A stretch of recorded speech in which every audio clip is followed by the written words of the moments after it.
Praise the Lord. கர்த்தரின் பரிசுத்த நாமத்துக்கு ஸ்தோத்திரம். இன்னைக்கு விசேஷமான நாள், உயிர்த்தெழுந்த பண்டிகை இந்த நாள். கண்களை மூடி சின்ன ஜெபம் செய்து நம்ம செய்திக்குள்ள கடந்து போகுவோம். ஹல்லேலூயா. Thank you Lord. Thank you Jesus. அன்புள்ள இயேசு சுவாமி, ஏசப்பா, எங்களுக்காக நீங்க மரித்தீர் ஆண்டவரே. ஆண்டவரே, எங்களுக்காக நீங்க மரித்து மூன்றாம் நாள் இந்த நாள்ல நீங்க உயிர்த்தெழுதல ஆனீர் ராஜா.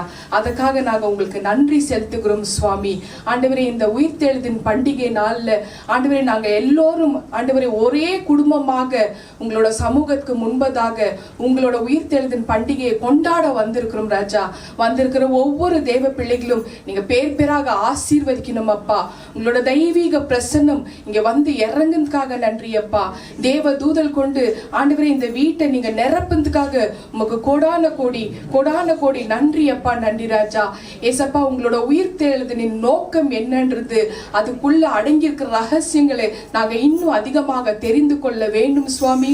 ஆவியானவரை மாம்சமான எண்ணெய் கொண்டு விசுவாசத்தினால் நீதிமான் பிழைப்பான் என்ற ஒரு தலைப்பில் நீங்க பேசுங்க, நீங்க இடைபெறுங்க.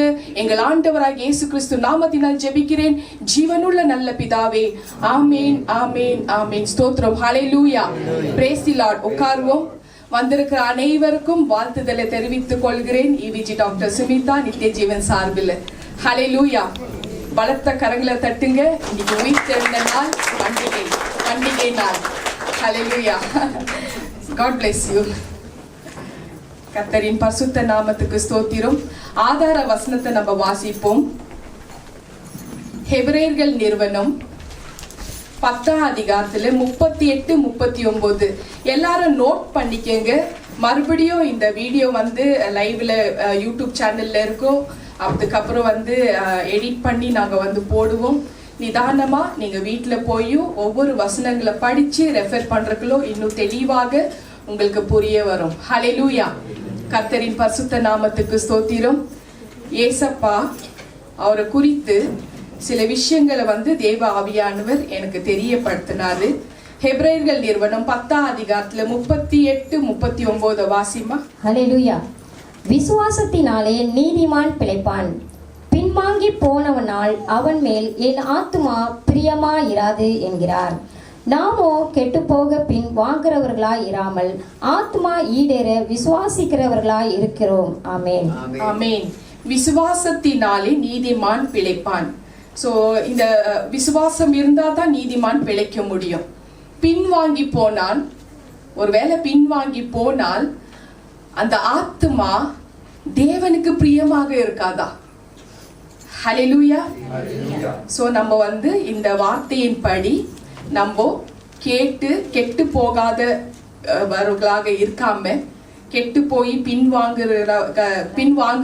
வாங்குகிறவர்களாக இராமல் ஆத்மா ஈடேற விசுவாசிக்கிறவராய் இருப்போம். ஹல்லேலூயா. கர்த்தரின் பரிசுத்த நாமத்துக்கு ஸ்தோத்திரம். விசுவாசத்தினாலே நீதிமான் பிழைப்பான்.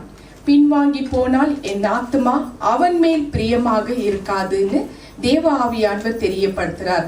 விசுவாசத்தினாலே நம்ம ஜெயிக்கணும், ஜெயித்து பிழைக்கணும்னு ஆவியானவர் தெரியப்படுத்துறார். ஹல்லேலூயா.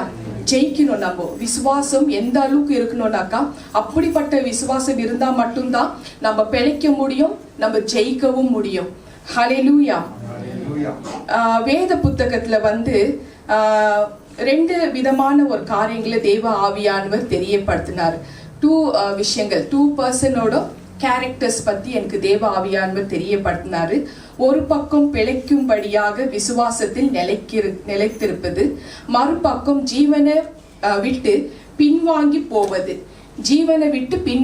போவது, இது ஒரு பக்கம். ஸோ இந்த மாதிரி ஹோலி பைபிள்ல வந்து 2 விதமான ஒரு கேரக்டர்ஸ். ஸோ 2 விதமான கேரக்டர்ஸ். இதுல கேட்டகரி வந்து 2 பேர்த்தும் சேமா தான் ஆரம்பிக்கும் கேட்டகரி. ஆனா கேரக்டர் வந்து கடைசியில டோட்டலா டிஃப்ரெண்டா இருக்கும் 2 பர்சனோட கேரக்டர்ஸ் இதுல.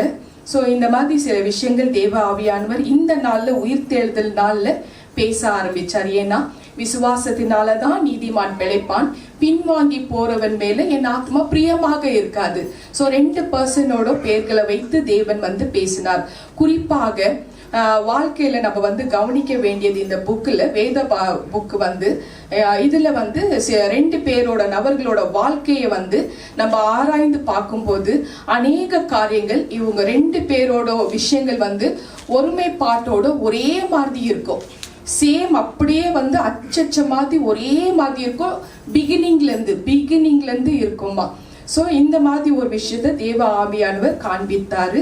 சோ அந்த 2 பேர்களோட நபர்களோட பேர் என்னன்னாக்கா, ஒருவனுடைய பேர் வந்து சிம்சோன், தமிழ்ல சிம்சோன், இங்கிலீஷ்ல சாம்சன். சோ ஒருவனுடைய பேர் சிம்சோன், மற்ற ஒருவரோட பேர் வந்து இயேசு. ஹல்லேலூயா. கர்த்தரின் பரிசுத்த நாமத்துக்கு ஸ்தோத்திரம். சிம்சோன் தன்னுடைய சிம்சோன் என்ற ஒரு பேருக்கு அர்த்தம் என்னன்றது தேவாவியானவர் தான் எனக்கு தெரியப்படுத்தினார். சிம்சோன் என்ற ஒரு பேருக்கு அர்த்தம் சூரியனை போன்றவன். ஹல்லேலூயா. இயேசு என்ற பேருக்கு பொருள் ரட்சகர். இயேசுக்கும் சூரியனை போன்றவர் தான் பேர் வந்திருக்கு. ஹல்லேலூயா. சங்கீதம் சாம் 84:11 சாம் 84:11 படி சிம்சோனை குறித்து பிதா வந்து இப்படியாக தெரியப்படுத்துறாரு. தேவனாகிய கர்த்தர் சூரியனும் கேடகமும் ஆனவர், கர்த்தருடைய கிருபையும் மகிமையும் அருளுவார். உத்தமமாக நடக்கிறவனுக்கு நன்மையே விளங்குகிறார். சோ அந்த காலகட்டத்துல சிம்சோன் வந்து ரொம்ப உத்தமமாக நடந்திருக்கிறதுனால தேவனுடைய கிருபை அவர் மேல இருந்தது, அந்த மகிமை அவருக்குள்ள அருளப்பட்டிருந்தது. சோ தேவன் வந்து சூரியன் மாதிரி இருந்ததுனால அந்த சூரியனோட ஒளிய சிம்சோன் கையில கொடுத்திருந்தார். சிம்சோனோட முகத்துல பிரகாசம் பண்ணி வைத்திருந்தார். மல்கியா 4:2 ஆனாலும் என் நாமத்துக்கு பயந்திருக்கிற உங்கள் மேல நீதியின் சூரியனை உதிக்கும். சோ அவரோட நாமத்துல யாரெல்லாம் பயந்து இருக்கிறாங்களோ அவங்க மேல வந்து நீதியின் சூரியன் உதிக்கும். சோ சில காரியங்கள் சிம்சோனுக்கு வந்து சில விஷயங்கள் வந்து தெரியப்படுத்தியிருந்தார். இதுக்கு தான் உன்னை சூஸ் பண்ணியிருக்கிறேன்னு. சோ அந்த விஷயத்துக்கு அவன் தேர்ந்தெடுத்து இருக்கிறதுனால, அதாவது சிம்சோனை வந்து தேவன் தேர்ந்தெடுத்து இருக்கிறதுனால அந்த நீதியின் சூரியன் அவன் மேல உதித்திருந்ததா, சிம்சோன் மேல உதித்திருந்ததா. இப்போ வந்து இவர் ஃபர்ஸ்ட் பர்சன். 2வது பர்சன் இயேசு. இவரை குறித்து தேவ ஆவியானவர் தெரியப்படுத்துறாரு. மேத்யூ 17:2 அவர் முகம் சூரியனை போல பிரகாசித்தது, அவர் வஸ்திரம் வெளிச்சத்தின் போல வெண்மையாக இருந்தது.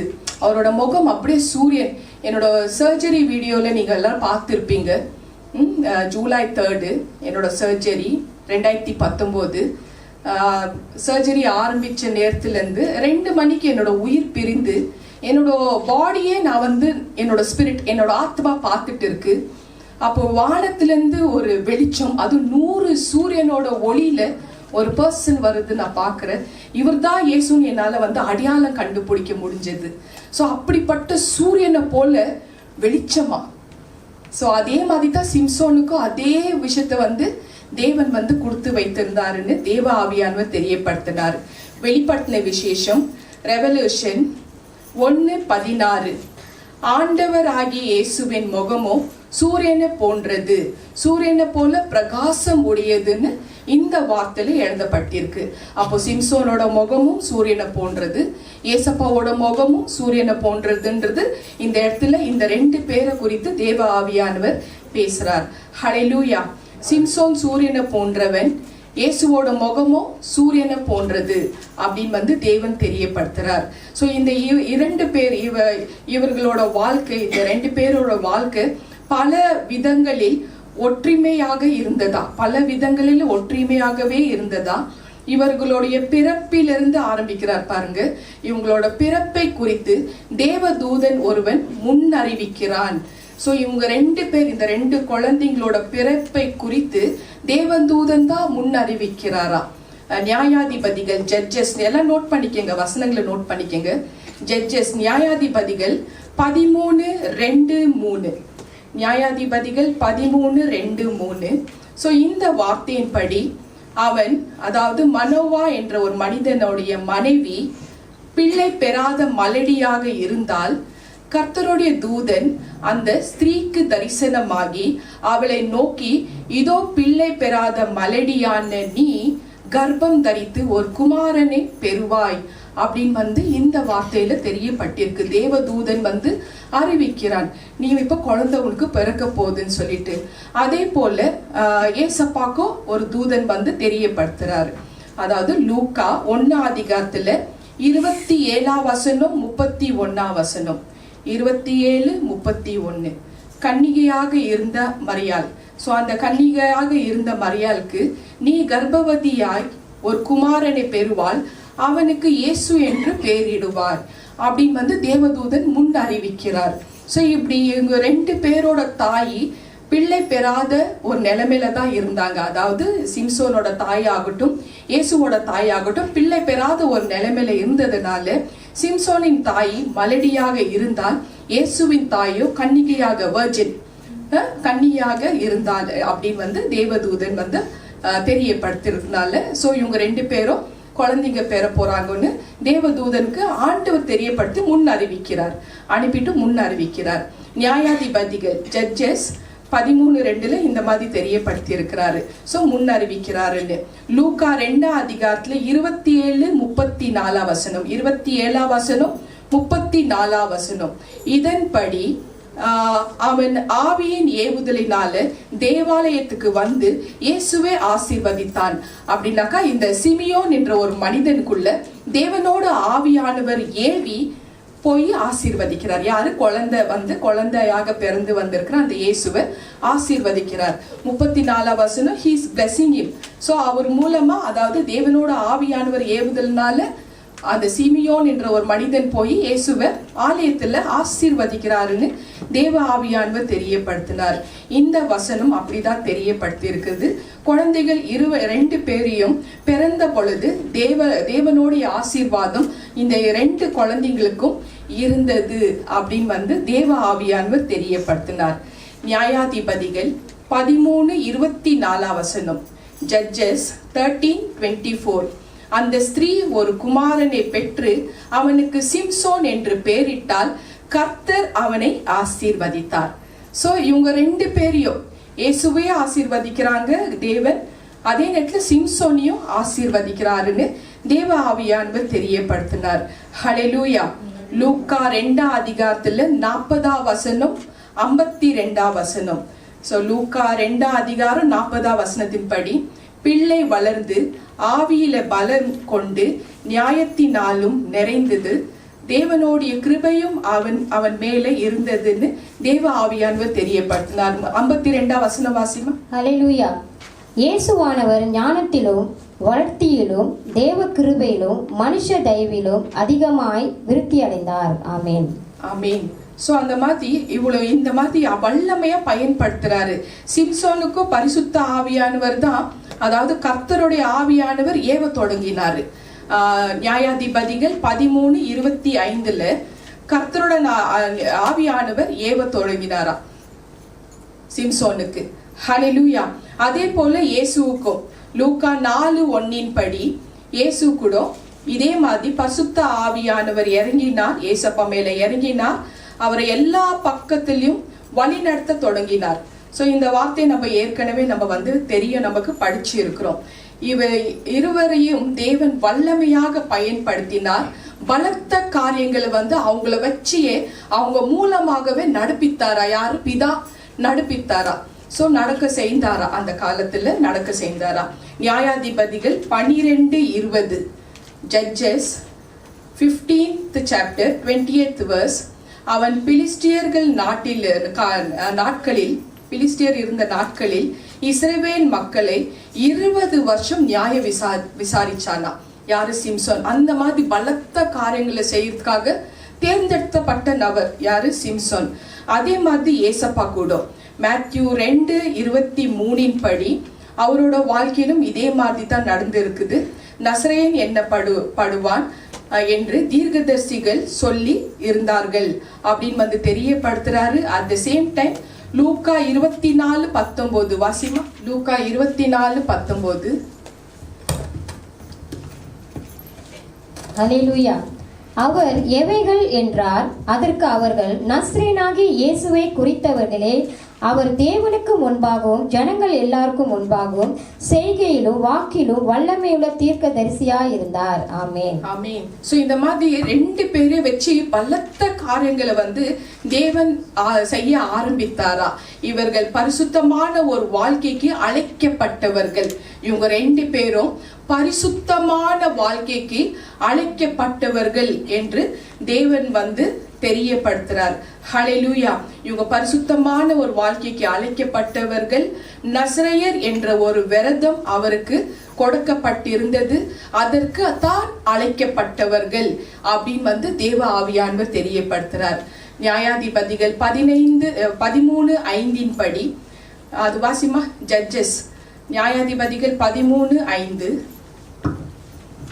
ஹல்லேலூயா. நீர் கர்ப்பம் தரித்து ஒரு குமாரனை பெறுவாய். அவன் தலையின் மேல் சவரக்கத்தி படலாகாது. அந்த பிள்ளை பிறந்தது முதல் தேவனுக்கென்று நஸ்ரேனாய் இருப்பான். அவன் இஸ்ரவேல் பெலிஸ்தரின் கைக்கு நீக்கலாக்கி ரட்சிக்க தொடங்குவான் என்றார். ஆமென். மேத்யூ 2:23 வாசிமா. இது வந்து முதல் வசனம் வந்து சிம்சோன் பத்தி பேசி இருக்குது. இப்ப வந்து ஏசப்பா பத்தி. மத்தேயு 2:23. நஸ்ரேத் என்னும் ஊரிலே வந்து வாசம் பண்ணினான். நஸ்ரேன் எண்ணப்படுவார் என்று தீர்க்க தரிசிகளால் உரைக்கப்பட்டது நிறைவேறும்படி இப்படி நடந்தது. ஆமீன். ஆமீன். சோ இது எல்லாமே வந்து ரெண்டு பேரும் பை பர்த்ல இருந்து சேமா தான் வராங்க இல்லையா? எந்த குழப்பமும் இல்லையே. சேமா தான் வராங்க. தேவதூதர்கள் முன் அறிவிக்கிறார்கள். ரெண்டு குழந்தைங்களை வந்து தேவனோட ஆவியானவர் ஏவுதல் பண்ணி அந்த ரெண்டு குழந்தைங்களும் ஆசீர்வதித்து வல்லமையா நடத்துறாரு. ரட்சிக்கிறதுக்காக, இஸ்ரவேல் ஜனங்களை ரட்சிக்கிறதுக்காக சிம்சோனை தேர்ந்தெடுக்கிறாரு. நசரேயன் என்ற ஒரு விரதத்தை வைத்து தேர்ந்தெடுக்கிறாரு. அதே மாதிரி ஏசப்பாவையும் இவர் வந்து பிதா வந்து தேர்ந்தெடுக்கிறாருன்னு தேவ ஆவியானவர் தெரியப்படுத்துறார். மத்தேயு 1:21 படி இயேசு கூட பேரிட்டது, இயேசு என்ற பேருக்கு ரட்சகர், ஜனங்களை ரட்சிக்கிற ஒரு நபராக இருக்கிறது. இயேசு என்ற பேருக்கு ரட்சகன் என்ற பொருள் அர்த்தம். ஹல்லேலூயா. எல்லா விதத்திலும் ஒற்றுமை, ரெண்டு பேருக்கும் எல்லா விதத்திலும் ஒற்றுமை. ஆனால் அவர்களோட முடிவை எப்படின்றது பார்ப்போம். பின்வாங்கி போனவர்களோட ஆத்மா எனக்கு பிரியமாக இருக்காதுன்னு தேவ ஆவியானவர் தெரியப்படுத்துறார். அட் த சேம் டைம் நீதிமான் தன் விசுவாசத்தினாலே பிழைப்பான். ஹல்லேலூயா. தேவன் இப்படிதான் சொல்றாரு. ஆரம்பத்துல ரெண்டு பேரும் சேமா தான் வராங்க. ஆனா முடிவுல வந்து ரெண்டு பேரும் டோட்டலி டிஃப்ரெண்ட் ஆயிடுறாங்க. டோட்டலி வேற வேற மாதிரி ஆயிடுறாங்க. ஹல்லேலூயா. சிம்சோனுடைய வாழ்க்கையை பாருங்கள். அன்றோ அவன் பின்வாங்கி போனான். இந்த ரெண்டு பேர்ல சிம்சோன் வந்து பின்வாங்கி போயிட்டான். ஜனங்களை ரட்சிக்கிறதுக்காக தான் தேவதூதர்களை முன் அறிவித்து குழந்தை பெறாத மலடிக்கு குழந்தை கொடுத்து ஆசீர்வாதம் பண்ணி, அது தேவனோட ஆலயத்துல வந்து ஆசீர்வாதம் பண்ணி தேவனோடைய ஆவியானவர் ஏவுதல்னால பலத்த காரியங்களை வந்து செய்யப்படுத்தின அந்த சிம்சோன் பின்வாங்கி போறான். ஜட்ஜஸ் நியாயாதிபதிகள் 16:20. நியாயாதிபதிகள் ஜட்ஜஸ் 16:20. தேவன் அவனை விட்டு விலகினார். அவனுக்கு கொடுத்த அழைப்பிலிருந்து அவன் விலகி போனான். அதாவது சிம்சோன் விலகி போனான். தேவனோட அழைப்பிலிருந்து சிம்சோன் விலகி போனான், பின்வாங்கி போனான். அதனாலதான் தேவன் அவனை விட்டு விலகினார். அவருடைய முடிவு எப்படி இருந்தது என்று தேவ ஆவியானவர் எப்படி தெரியப்படுத்துறாருனாக்கா, நியாயாதிபதிகள் 16:28-29 வாசிமா. ஹல்லேலூயா. அப்பொழுது சிம்சோன் கர்த்தரை நோக்கி கூப்பிட்டு, கர்த்தராகிய ஆண்டவரே, நான் என் 2 கண்களுக்காக ஒரே தீர்வையாய் பெலிஸ்தியர் கையிலே பழி வாங்கும்படிக்கு இந்த ஒரு விசை மாத்திரம் என்னை நினைத்தள்ளும். தேவனே பலப்படுத்தும் என்று சொல்லி சிம்சோன் அந்த வீட்டை தாங்கி நிற்கிற 2 நடுத்தூண்களில் ஒன்றை தன் வலது கையினாலும் மற்றொன்றை தன் இடது கையினாலும் பிடித்து கொண்டு. ஆமேன். அன்றோ அவன் வந்து பின்வாங்கி போறான். அதாவது சிம்சோன் வந்து பின்வாங்கி போகிறான். அதோ என்னை பகைக்கிறவர்களை நான் வந்து அதோ என் பகைவரை நான் வந்து பழி வாங்க வேணும் அப்படின்னு சொல்றதுக்குனால அவன் பின் வாங்கி போறான். சிம்சோன் வந்து பின் வாங்கி போறான், விழுந்து போறான். கண்களை வந்து இரண்டும் புடுங்கப்பட்டிருந்தது. சிம்சோனோட கண்கள் இரண்டும் புடுங்கப்பட்டிருந்தது. அவன் தடுமாறுகிறான், தடுமாறி நிற்கிறான். ஸோ அந்த நாள்ல வந்து அவனோட எண்ணத்துல உள்ளத்துல பழி வாங்கணும். ஏன்னா கண்ணை பிடுங்கிட்டாங்க, பிலிஸ்டர் வந்து கண்ணை பிடுங்கிட்டாங்க. அதனால அவன் தடுமாறுறான், அவன் நிக்கிறான். அவனுடைய பெயரை சொன்னாலே ஜனங்கள் பயப்படுவாங்க. அந்த காலத்துல ஜனங்கள் வந்து என் பேரை சொன்னாலே, EVG டாக்டர் சொன்னாலே பிசாசு அப்படியே நடுங்கும், வளரும். அந்த மாதிரி இது வேற விதமா. சிம்சோனோட பேரை சொன்னா ஜனங்க பயப்படுவாங்களா, அப்படி இருந்தது. ஏன்னா அந்த சரீரம், அந்த உடம்பு காத்திரம் கம்பீரம் எப்படிப்பட்டவர்னு நம்மளுக்கு எல்லாருக்கும் தெரியும். சிம்சோன் எப்படிப்பட்ட பலசாலின்னு நம்ம ஜட்ஜஸ் புத்தகத்துல நீங்க வாசிச்சீங்கன்னா உங்களுக்கு நல்லா தெரியும். ஆல்ரெடி அந்த மெசேஜ் அந்த சிம்சோனோட மெசேஜ்ல வந்து நான் வந்து பேசியிருப்பேன், நியாயாதிபதிகள் விஷயத்துல வந்து நான் பேசியிருப்பேன். ஸோ அப்படிப்பட்ட ஒரு மனிதன், அவனை கண்டாலே ஜனங்கள் நடுங்குவாங்க. அழுந்து கொண்டிருக்கிற குழந்தைகள் கூட வாய மூடிடுமா சிம்சோனோட பேரை சொன்னாலேயே. அப்படிப்பட்ட ஒரு நபர் இப்பொழுது ஜனங்களுக்கு வேடிக்கை காட்சியாக கொண்டு போகப்படுகிறான். வேடிக்கை காட்சியாக கொண்டு போகப்படுகிறான். அவனுடைய உள்ளம் தடுமாறுகிறது. அந்த மண்டபத்தின் 2 தூணுகளை போடுமா, அந்த தூண் பிக்சர். அந்த மண்டபத்தின் 2 தூணுகளை தன்னுடைய 2 கைகளால தொடுகிறான். தேவன் நோக்கி இப்ப கதறுகிறான். தேவனை நோக்கி கதறுகிறான். ஆண்டவரே, நான் என் கண்களுக்காக என் கண்களை எடுத்தவர்களை பழி வாங்க வேண்டும். ஒரு விசை என்னை நினைத்தருளும். நான் இழந்து போன என்னுடைய அமானுஷம் பலத்தை எனக்கு திரும்பி தாரும், எனக்கு திரும்பி வேண்டும்.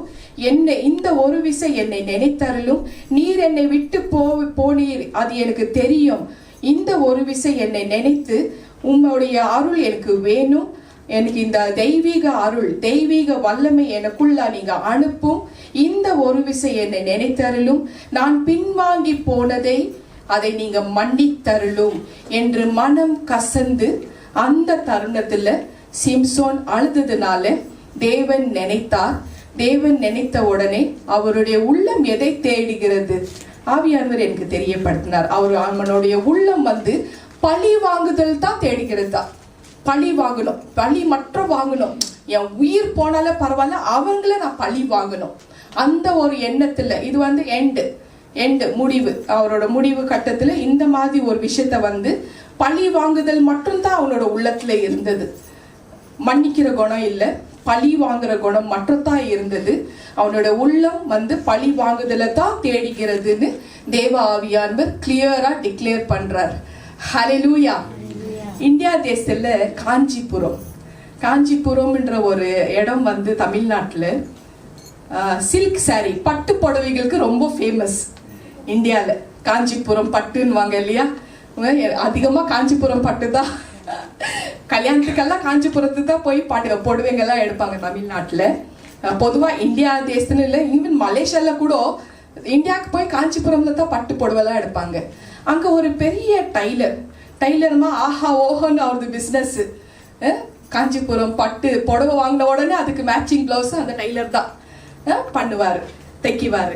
ஸோ அவருக்கு வந்து ஒரு மனைவி, 2 பிள்ளைகள், 17 வயசு 15 வயசு, 2 ஆண் பிள்ளைகள். அவரோட மனசுல வந்து ஒரு சமாதானமே இல்லை, நிம்மதி இல்லை, வாழ்க்கை இருள் அடைஞ்சு இருக்குது. ஏன்னா 2 குழந்தைங்களும் சிக்காயிட்டே இருக்கிறாங்க. நோய் மெலிசா, எலும்பு தோளமா, அந்த மாதிரி ஸ்கூலுக்கு ஒழுங்கா போக முடியாது. ஏன்னா பாடியில வந்து ஸ்ட்ரென்த், பலன் இல்லை. ஸோ ஏதோ ஒரு விஷயம் வந்து அங்க லேக்கிங். ஸோ ஒரு குறை இருக்கு, ஒரு அந்தகார இருள் இருக்கு. என்ன நடக்குதுன்னே தெரியல அந்த மனுஷனுக்கு. அப்படிப்பட்ட ஒரு விஷயம்.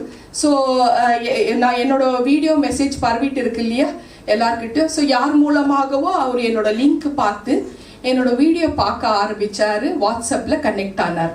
கனெக்ட் ஆகி ப்ரேயர் ரிக்வெஸ்ட் அனுப்புனார். என்ன நடக்குதுன்னு தெரியல சிஸ்டர், எனக்கு இந்த மாதிரி சமாதானமே இல்லை, நிம்மதியே இல்லை, ஏதோ ஒரு விஷயம் என் உள்ளத்தில் ஆழத்துல குத்திட்டே இருக்கு. அட் த சேம் டைம் சம்பாதிக்கிறதெல்லாம் ஹாஸ்பிட்டலுக்கு தான் நான் வச்சுட்டு இருக்கிறேன். எதுக்காக தெரியல. என்னோட 2 ஆண்மகன் வாலிப பிள்ளைகள், எப்படி இருக்கா அந்த தகப்பனுக்கு இல்லையா? நல்லா இந்த வளர்ற வயசு 17 வயசுனாக்கா யூத் இல்லையாமா, எங்க வாலிப பிள்ளைகள்.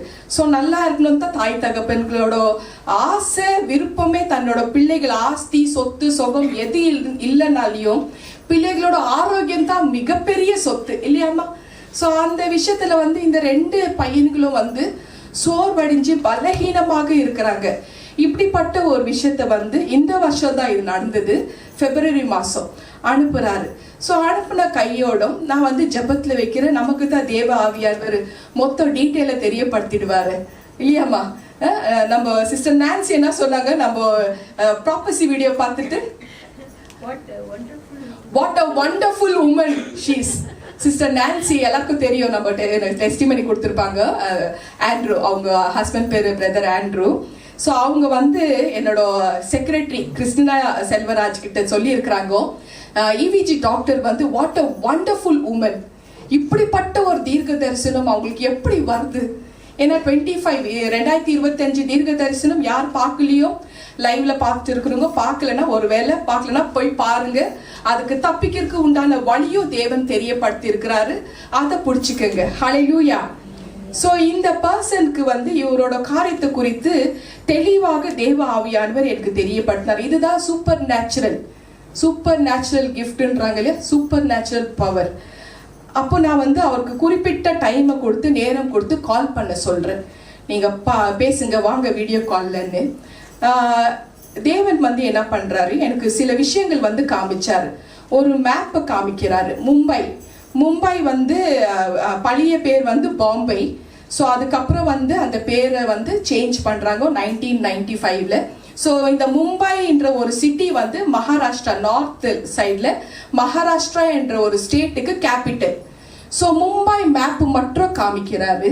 ஸோ மும்பை மேப்பை காமிச்சிட்டு அதில் ரயில்வே ஸ்டேஷனை காமிக்கிறாரு. ரயில்வே ஸ்டேஷன்ல ஒரு சம்பவம் நடந்திருக்கு. இதெல்லாம் காமிச்ச தேவன் அந்த சம்பவம் என்னன்னு காமிக்க மாட்டாரா? என்னம்மா எல்லாத்தையும் காமிச்சு கொடுத்துட்டாரு. ஸோ இதுதான் லாஸ்ட் டைம்ல நம்ம ஸ்ரீலங்காக்கு போறக்குள்ளோ நான் தியானம் பண்ணிட்டு இருந்தேன். நம்ம புஷ்அப் கேட்டாரு, இந்த தடவை நம்ம மிஷன் ஒர்க்குக்கு எங்க போலாம் சிஸ்டர் சொல்லுங்கன்னு போன வருஷம் என்கிட்ட கேட்கறக்குள்ளோ நான் அவருக்கு தெரியப்படுத்தினேன். அவர் சொன்னாரு நம்ம இந்தியாவுக்கு போயிடலாம், பாண்டிச்சேரியிலலாம் நிறைய நம்மளுக்கு போய் பிரசங்க பண்ணலாம் சிஸ்டர் அப்படின்னாக்குள்ளோ நான் தெரியப்படுத்தினேன். இல்ல பிரதர், நான் ஜபம் பண்ண இந்த காரியத்துக்காக ஆண்டவர் ஸ்ரீலங்கா மேப்பை தான் காமிச்சாரு. இந்த மாதிரி ஏராளமான வெளிப்பாடு எனக்கு மேப் வைஸ்ல பேசுவார். எந்த இடத்துக்கு போனோம்னாக்கா அந்த மேப்பை காமிச்சிடுவார். மும்பை அப்படின்னு சொல்லிட்டு ரயில்வே ஸ்டேஷனை காமிக்கிறாருனாக்கா எப்படிப்பட்ட வல்லமையான தேவன் அவரு. அந்த ரயில்வே ஸ்டேஷன்ல தான் ஒரு சம்பவம் நடந்திருக்கு. இப்ப நான் கால் பண்ணி அவருக்கு தெரியப்படுத்துறேன். நீங்க 22 வயசுல நீங்க மும்பை பட்டணத்துக்கு போனீங்களான்னு கேட்டேன். ஷாக் ஆகி வேர்த்துட்டார். அவருக்கு நடுக்கமும் பயமும் வந்துடுச்சு, தடுமாற்றம் வந்துடுச்சு. யாருக்குமே இந்த மாதிரி கேள்விகள் கேட்கறதுக்கு பதில் நடந்த சம்பவத்தை சொல்றதுக்குள்ள நடுக்கமும் பயம் வரும், தடுமாற்றம் வரும். பயம் வந்துச்சு, அவருக்கு நடுக்கம் வந்துச்சு, வேர்த்தாரு, உடம்பெல்லாம் வேர்த்து ஸ்வெட் ஆயிட்டாரு. ரயில்வே ஸ்டேஷன்ல என்ன நடந்தது உங்களுக்கு அன்னைக்கு கேட்கறதுக்குள்ள அவ்வளவுதான் ஆளு பிளாட் ஆயிட்டாரு. நீங்க சொல்றீங்களா நான் சொல்லவா? இதுதான் கேள்வி. இல்ல டாக்டர் நானே சொல்லிடுறேன். நடந்த சம்பவத்தை அவர் சொன்னாரு. அவர் சொன்ன விஷயம் என்னன்னாக்கா, அவருக்கு 22 வயசுல இருக்கிறக்குள்ள வேலை தேடுறதுக்காக மும்பை பட்டணத்துக்கு போனாரா. 22 இயர்ஸ் ஓல்டு இருக்கிறக்குள்ள அங்க போன பிறகு ரயில்வே ஸ்டேஷன்ல தன்னோட பெட்டியோட இறங்குனாரா. அந்த பெட்டியோட இறங்குறக்குள்ள அந்த பெட்டியில அவரோட சர்டிபிகேட்டு, அவரோட துணிமணி, அவர்கிட்ட இருக்கிற பணம் ஒரு 2000 ருபீஸ், 2000 ருபீஸ்னா மலேசியால அப்ராக்சிமேட்டா ஒரு 100 வெள்ளி, உங்களுக்கு புரியுற மாதிரி 2000 ருபீஸ் வச்சிருந்தாரா. ஸோ அந்த பெட்டியோட இறங்குறக்குள்ள ஒருவன் வந்தானா, ஐயா உங்களோட பெட்டி தூக்கிட்டு வர எனக்கு 5 ருபீஸ் கொடுங்க, அதாவது 25 சென்ட் அதை கொடுங்கன்னு கேட்குறானா. ஸோ கேட்டக்குள்ள இவர் வந்து சொல்றாரு, எனக்கு தெரியாமல் நான் கொடுத்து விட்டேன், அவ்வளவுதான். அவன் அந்த பெட்டியை தூக்கிட்டு மறைந்து விட்டான், எஸ்கேப் ஆயிட்டான். ஸோ எஸ்கேப் ஆன பிறகு அதில் தான் என்னோட சர்டிஃபிகேட்டு, துணிமணி எல்லாம் இருந்தது. ஒரு நொடி என்னை விட்டு எல்லாமே போயிடுச்சு, எல்லாமே இருட்டாய் போச்சு. எனக்கு வந்து அந்த அந்த அந்த ஆளை வந்து நான் தேடணுன்ற ஒரு முடிவில் வந்துட்டு அவனை பழி வாங்கணும். பைத்தியம் போல அந்த ரயில்வே ஸ்டேஷன் பாருங்க எப்படி வந்து காடு அந்த மும்பை பட்டணத்தை காமிச்சு ரயில்வே ஸ்டேஷன் காமிச்சார். ரயில்வே ஸ்டேஷன்ல தான் சம்பவம் நடந்திருக்கு. 5 நாள் அந்த ரயில்வே ஸ்டேஷன்ல பைத்தியம் போல திரிஞ்சிட்டு இருந்தார் அந்த நபரை தேடுறதுக்கு, தேடி பார்க்கணுன்றதுக்காக. ஸோ அதே அந்த அப்படி தேடி பார்த்து அலைஞ்சி கொண்டு திரிஞ்சு கொண்டு இருந்த அவன், ஏன்னா துணிமணி இல்லை, காசு இல்லை, சாப்பாடு இல்லை, பைத்தியம் மாற்றி திரிஞ்சிட்டு இருக்கிறாரு. ஸோ இந்த மாதிரி ஒரு விஷயம் நடந்தக்குள்ளோம். ஸோ 5வது நாள் ஆஃப்டர் 5th டே ஆன பேருக்கு 5வது நாள் அவனை கண்டுபிடிக்கிறான். அந்த ஆளுக்குள்ள வந்து பாக்கெட்டுக்குள்ள ஒரு பாக்கெட் கத்தி, தெரியுமா, குட்டியா பாக்கெட் கத்தி, விடுவேன் பாக்கெட் கத்தி இருந்ததா. ஸோ அந்த பாக்கெட் கத்தியை வச்சுன்னு அவன் கிடைச்சிட்டான்னு சொல்லிட்டு அவனை கொண்டு போய் அவனோட சரீரத்துல பல இடங்கள்ல வந்து கீறி குத்தி குத்தி குத்தி வெறித்தனமா குத்தி குத்தி குத்தி கொண்டாரான். ஸோ அந்த மாதிரி அவனோட அந்த அளவுக்கு மேட்னஸ், பழி வாங்குற ஒரு எண்ணம். ஸோ அவனுக்கு அவன் அந்த மனுஷன் பொழிச்சானா இல்லையான்னு கூட தெரியல, மேட்னஸ். ஸோ அதுக்கப்புறம் தான் எனக்கு நிம்மதியாச்சு அப்படின்னு வந்து தெரியப்படுத்தினாரு. ஸோ இந்த சம்பவம் நடந்துச்சு. ஸோ அதுக்கப்புறம் என்னோட துணிமணி பணம்லாம் எதுவுமே கிடைக்கல எனக்கு, நான் வந்து வந்துட்டேன். ஆனால் இப்போ தான் எனக்கு தெரியுது உங்க மூலமா என்னோட கேஸ் இன்னும் ஓப்பனா இருக்கு. எனக்கு நிம்மதி சமாதானம் இல்லாதது காரணம் நான் பண்ண இந்த குற்றத்துக்காக தான் சொல்லிட்டு ஓன்னு அழ ஆரம்பிச்சிட்டார். இப்போ அடுத்த முடிவு என்ன, இந்த கேஸ் க்ளோஸ் பண்ணணுமே. ஸோ அதுக்கப்புறம் நான் அவருக்கு தெரியப்படுத்தினேன். அந்த நபர், நீங்கள் வந்து காயப்படுத்தின அந்த நபர் இமீடியட்டா வந்து கவர்மெண்ட் ஹாஸ்பிட்டலில் போய் அட்மிட் பண்ணி இப்போ ஹீ இஸ் அலைவ், உயிரோட இருக்கிறார் அப்படின்னு சொன்ன பிறகுதான் அவருக்கு நிம்மதி சமாதானமாச்சு. அதுக்கப்புறம் வந்து பாவம் மன்னிப்புக்கு உண்டான விஷயத்துக்கு ஒரு டெலிவரன்ஸ் பண்ணி ஆண்டவராகி இயேசு கிறிஸ்து அந்த கேஸை க்ளோஸ் பண்ண வச்சார். ஸோ இந்த பழி வாங்குற ஒரு எண்ணம், அது எவ்வளவு கொடூரமான ஒரு விஷயம் பாருங்க. கேஸ் க்ளோஸ் ஆகாது, பழி வாங்குற எண்ணம் வந்துச்சுன்னா கேஸே க்ளோஸ் ஆகாது. ஸோ இந்த விஷயத்தை தெரியப்படுத்தி ஆண்டவர் என் மூலமா அந்த கேஸை க்ளோஸ் பண்ணாரு. ஸோ அது போலதான் சிம்சோன் தவிக்கிறான்.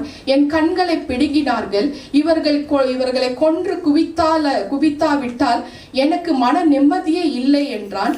அடுத்தது அவன் சொல்றான், அந்த சிம்சோன் சொல்றான், என் ஜீவன் பிலிஸ்தரோடு கூட மடிய கடவுது, நான் அவர்களோட சாகட்டும் முடிவெடுத்துட்டான்.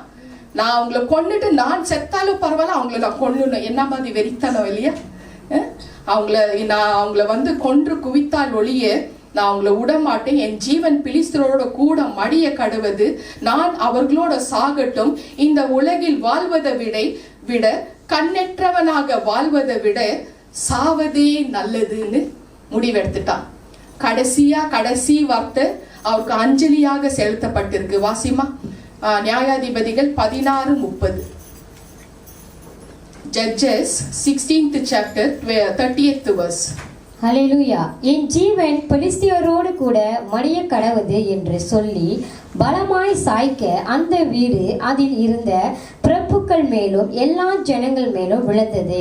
இவ்விதமாய் அவன் உயிரோடு இருக்கையில் அவனால் கொல்லப்பட்டவர்களை பார்க்கிலும் அவன் சாகும்போது அவனால் கொல்லப்பட்டவர்கள் அதிகமாக இருந்தார்கள். ஆமென், ஆமென். இதுதான் அஞ்சலியாக லாஸ்ட் ஒரு சாப்டரே க்ளோஸ் ஆயிடுச்சு.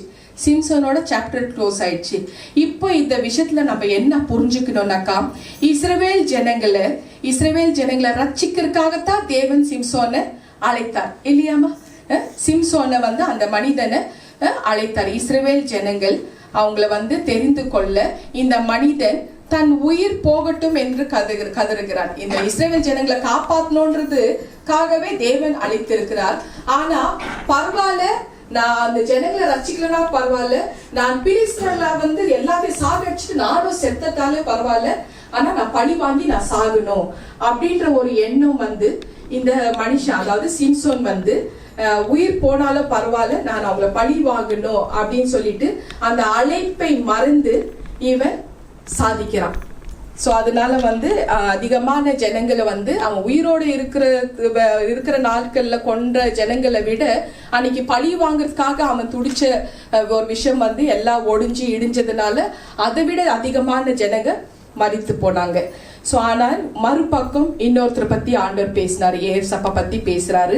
மறுபக்கம் ஏசப்பா என்ன பண்ணாரு?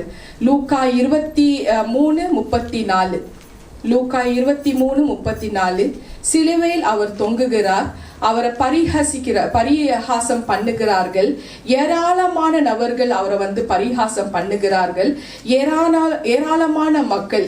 ஆனாலும் மனம் உடைந்த நபராக அவர் என்ன சொல்றாரு?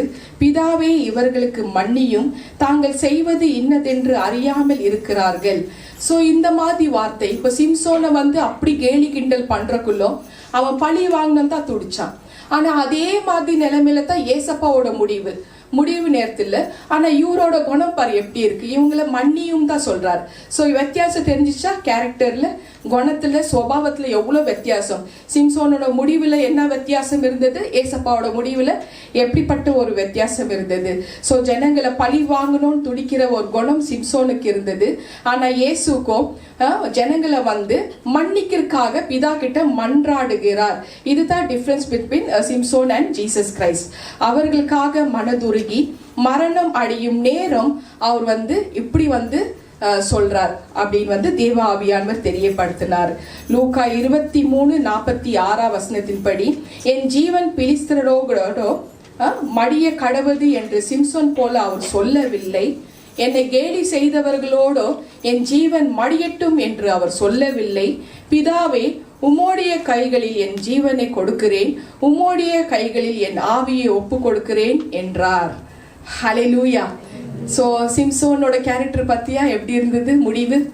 ஆனா ஏசப்பாவோட முடிவு, நான் பிலிஸ்தரோட கையில அவங்கள வந்து என் ஜீவன் பிலிஸ்தரோட கூட இருக்க வேண்டாம், அப்படி என்னோட கேலி கிண்டல் பண்ண ஆளுங்க கையில எடுக்க வேண்டாம் அப்படிலாம் சொல்லி பிதா கிட்ட தான் ஆவியை ஒப்படைக்கிறார். அதே மாதிரி சிம்சோன் என்ன பண்றாரு? ஸோ பிலிஸ்தர்களை நான் கொல்லணும், அதுதான் அந்த பழி வாங்குற குணம். ஸோ டோட்டலி டிஃப்ரெண்டாக இவங்க ரெண்டு பேரோட கேரக்டர் இருந்ததுன்னு தேவ ஆவியானவர் தெரியப்படுத்தினாரு. இதை பார்த்து கொண்டிருந்த மத்தேயு 27:53 வாசிமா. மத்தேயு 27:53. ஹல்லேலூயா. அவர் உயிர் தெழுந்த பின்பு இவர்கள் கல்லறைகளை விட்டு புறப்பட்டு பரிசுத்த நகரத்தில் பிரவேசித்து அநேகருக்கு காணப்பட்டார்கள். ஆமேன். 54. 100க்கு அதிபதியும் அவனோடு கூட இயேசுவை காவல் காத்திருக்கிறவர்களும் பூமி அதிர்ச்சியையும் சம்பவித்த காரியங்களையும் கண்டு மிகவும் பயந்து மெய்யாகவே இவர் தேவனுடைய குமாரன் என்றார்கள். ஆமேன். ஆமீன். சோ அதை பார்த்து கொண்டிருந்த 100க்கு அதிபதியானவர் சொல்றாரு, மெய்யாகவே இவர் தேவனுடைய குமாரன், மெய்யாகவே இந்த மனுஷன் நீதிமான், தன்னையே அறியாமல் கூச்சலிட்டானா அந்த காலத்துல அந்த சோல்ஜர். காரணம், எத்தனையோ பேர்களோட முடிவு அந்த சோல்ஜர் பார்த்து இருந்ததுனால அவருக்கு தெரியும் ஏசப்பாவோட முடிவு எப்படி இருந்ததுன்னு. he is the one knows because அவர் தான் காவல் காத்துட்டு இருந்தாரு இல்லையா? நம்ம யார காக்கல, ஆனா காவல் காத்துட்டு இருந்த நபர் 100க்கு அதிபதி, தளபதின்னு போல நம்ம சோல்ஜர்ஸ் தளபதிகள். சோ அந்த மாதிரி 100க்கு அதிபதி அவர் சொல்றாரு, மெய்யாகவே இவர் தேவனுடைய குமாரன் சொல்லி தண்ணியே அறியாம கூச்சலிட்டு கத்துனாரா அந்த காலத்துல. சோ இப்படிப்பட்ட ஒரு கூச்சல் கதறி அந்த நபர் வந்து செய்தாரா. சோ இந்த 2 பேருக்குள்ள வித்தியாசம், வேறுபாடு நம்ம இப்போ வந்து பார்த்தோம் இல்லையா? சோ ஆரம்பத்துல ஸ்டார்டிங் நல்லா தான் இருந்தது, ஆனா முடிக்கிற நேரம் முடிவு ஏசப்பாக்கு 33 வருஷம் ஆயில், அதே வயசு காலகட்டம் தான் சிம்சோனுக்கும் இருந்ததுன்னு இன்னைக்கு தேவ ஆவியான வயசையும் ரிவீல் பண்ணியிருக்கிறார். ஹல்லேலூயா. யங் ஏஜ் தான் 2 பேருக்கும், யங். சோ ரட்சிக்கிறதுக்காகத்தான் அழைத்தார், சிம்சோனையும் அழைத்தார். சூரியனை போல முகத்தை கொடுத்து பிரகாசத்தை கொடுத்து சிம்சோனை அழைத்தார். சிம்சோனுக்குள்ள தேவ ஆவியானவர் ஏவுதல் செய்தாரு, தேவனே வந்து ஆசீர்வதித்தாரு. இஸ்ரவேல் ஜனங்களுக்காக ரட்சிக்கிறதுக்காக நசரேயராக மாத்தினாரு. எல்லாம் பண்ண பேருக்கு பழி வாங்குற குணம் அவனுக்குள்ள வந்ததுனால, பின்வாங்கி போனதுனால என் ஆத்துமா அவன் மேல பிரியமாக இராது. ஹalleluya. ஸோ 2 பேரோட ஏஜ் ஒரே வயசா. ஹalleluya. ஸோ ஒரே விதமாக ஆரம்பிக்கப்பட்ட வாழ்க்கை, காரணம் ஜனங்களை ரட்சிக்கணும், இவ்வளவுதான். இவங்க 2 பேரை சூஸ் பண்ணது எதுக்குனாக்கா நம்மளை ரட்சிக்கணும், இஸ்ரவேல் ஜனங்களான நம்மளை ரட்சிக்கணும். இந்த ஒரு நோக்கத்துக்காகத்தான் அவர் சூஸ் பண்ணாரு. ஆனா சிம்சோன் தன்னுடைய அழைப்பை மறந்து விட்டான். லக் இல்லாத ஒரு வாழ்க்கைன்னு சொல்லுவோமே, லக்கெற்ற ஒரு வாழ்க்கை. ஒரு சயின்டிஸ்ட் பியரே கெசெண்டி, இவர் என்னன்னாக்கா இவரோட காலம் 1592 1655. இவர் பிரான்ஸ் தேசத்துல இருந்த ஒரு பிலோசபர், சயின்டிஸ்ட், அஸ்ட்ரானமர். ஸோ இவர் டிஸ்கவரி பண்றாரு 1631. So the transit of a planet across the sun. So transit, mercury transit என்ன, அப்புறம் டிரான்சிட் ஆஃப் வீனஸ் வரைக்கும் கண்டுபிடிச்சார், கேலக்சி. ஸோ யூனிவர்ஸை கண்டுபிடிக்கணும் இல்லையா. ஸோ அந்த மாதிரி இவங்களோட குரூப் என்னன்னாக்கா எபிக்யூரியனிசம். இவங்களோட குரூப்புக்கு பேர் எபிக்யூரியன்ஸ் நம்ம சொல்லுவோம். ஸோ என்னன்னாக்கா பேசிக்கலி இவங்க என்னன்னா இவங்களோட விஷயம் கிறிஸ்தவ கட்டமைப்புக்குள்ள இந்த எபிக்யூரியனிசம் பீப்புள் ஸோ நிகழ்வுகளை அறிவியலுக்கு மூலமா அந்த அனுபவத்துல வாதாடுகிறவர்கள். ஸோ யூனிவர்ஸ் தான், சயின்ஸ் தான் எல்லாமே. ஸோ கடவுள் இருக்கிறாரு, அது எங்கேயோ இருக்கிறாரு, ஆனா எங்க இருக்கிறாருன்னு தெரியாது, ஆனா சயின்ஸ் தான் நாங்க நம்புவோம். சிம்பிளா உங்களுக்கு சொல்லணும்னாக்கா ஒரு மனுஷன் அவனுடைய ஒவ்வொரு ஈடுபாடுக்குள்ள தெய்வீக காரியம் எதுவுமே கிடையாது. மனுஷன் பிறந்தான், அவ்வளவுதான். பிறந்தக்குள்ள அவனோட முடிவு 100 வருஷம், 110 வருஷம், 130, 20 வருஷம், அவ்வளவுதான். ஸோ வாழ்ற வரைக்கும் அவன் நல்லா இருக்கணும், சந்தோஷமா வாழணும், ஸோ ஹாப்பியா குடிக்கணும், சாப்பிடணும், சிக்கு வந்தா டாக்டர் கிட்ட போகணும். ஸோ யூனிவர்ஸ் தான். ஸோ ஒரு படைப்பாளி இறைவன்ன்றது நம்ப மாட்டாங்க அந்த குரூப். இந்த எபிக்யூரியனிசம் குரூப் ஒரு படைப்பாளி இறைவன் நம்ப மாட்டாங்க. மனுஷனோட வாழ்க்கையில ஈடுபடுகிற ஒரு விஷயத்துல ஒரு தெய்வீகம் எல்லாம் கிடையாது. இதுதான் அந்த சயின்டிஸ்ட் சொல்ற ஒரு ஸ்டேட்மெண்ட். அவங்க சொல்ற ஒரு இந்த எபிக்யூரியனிசம் பேசுற ஒரு ஸ்டேட்மெண்ட் இதுதான். ஸோ இந்த மாதிரி ஒரு குரூப்ல சேர்ந்த இந்த மனிதன் இவர் என்ன சொல்றாரு, எல்லா மேல உள்ள எல்லா விஷயத்தையும் கண்டுபிடிச்சிட்டாரு. டில் எந்த விஷயமா வீனஸ் வரைக்கும் கண்டுபிடிச்சார், டிரான்சிட் ஆஃப் வீனஸ் வரைக்கும் கண்டுபிடிச்சிருக்கிறாரு. ஸோ எல்லாம் பண்ண பிறகு ஸோ அவனோட கடைசி இவங்களோட ஸ்டேட்மெண்ட், தான் வாழ்ற ஒவ்வொரு மனிதனும் 100 வருஷம் இருக்கணும், அந்த மாதிரி ஒரு மைண்ட் செட்ல தான் இருக்கிறாங்க. ஆனா இவனோட ஆயுள் நாட்கள் 63 வயசுல முடிய போகுது. ஸோ அப்பதான் அவனுக்கு ரியலைஸ் ஆகுதா, ஏன்னா இந்த பியரே கெசெண்டே ஆண்டவரை தேடவே இல்லை.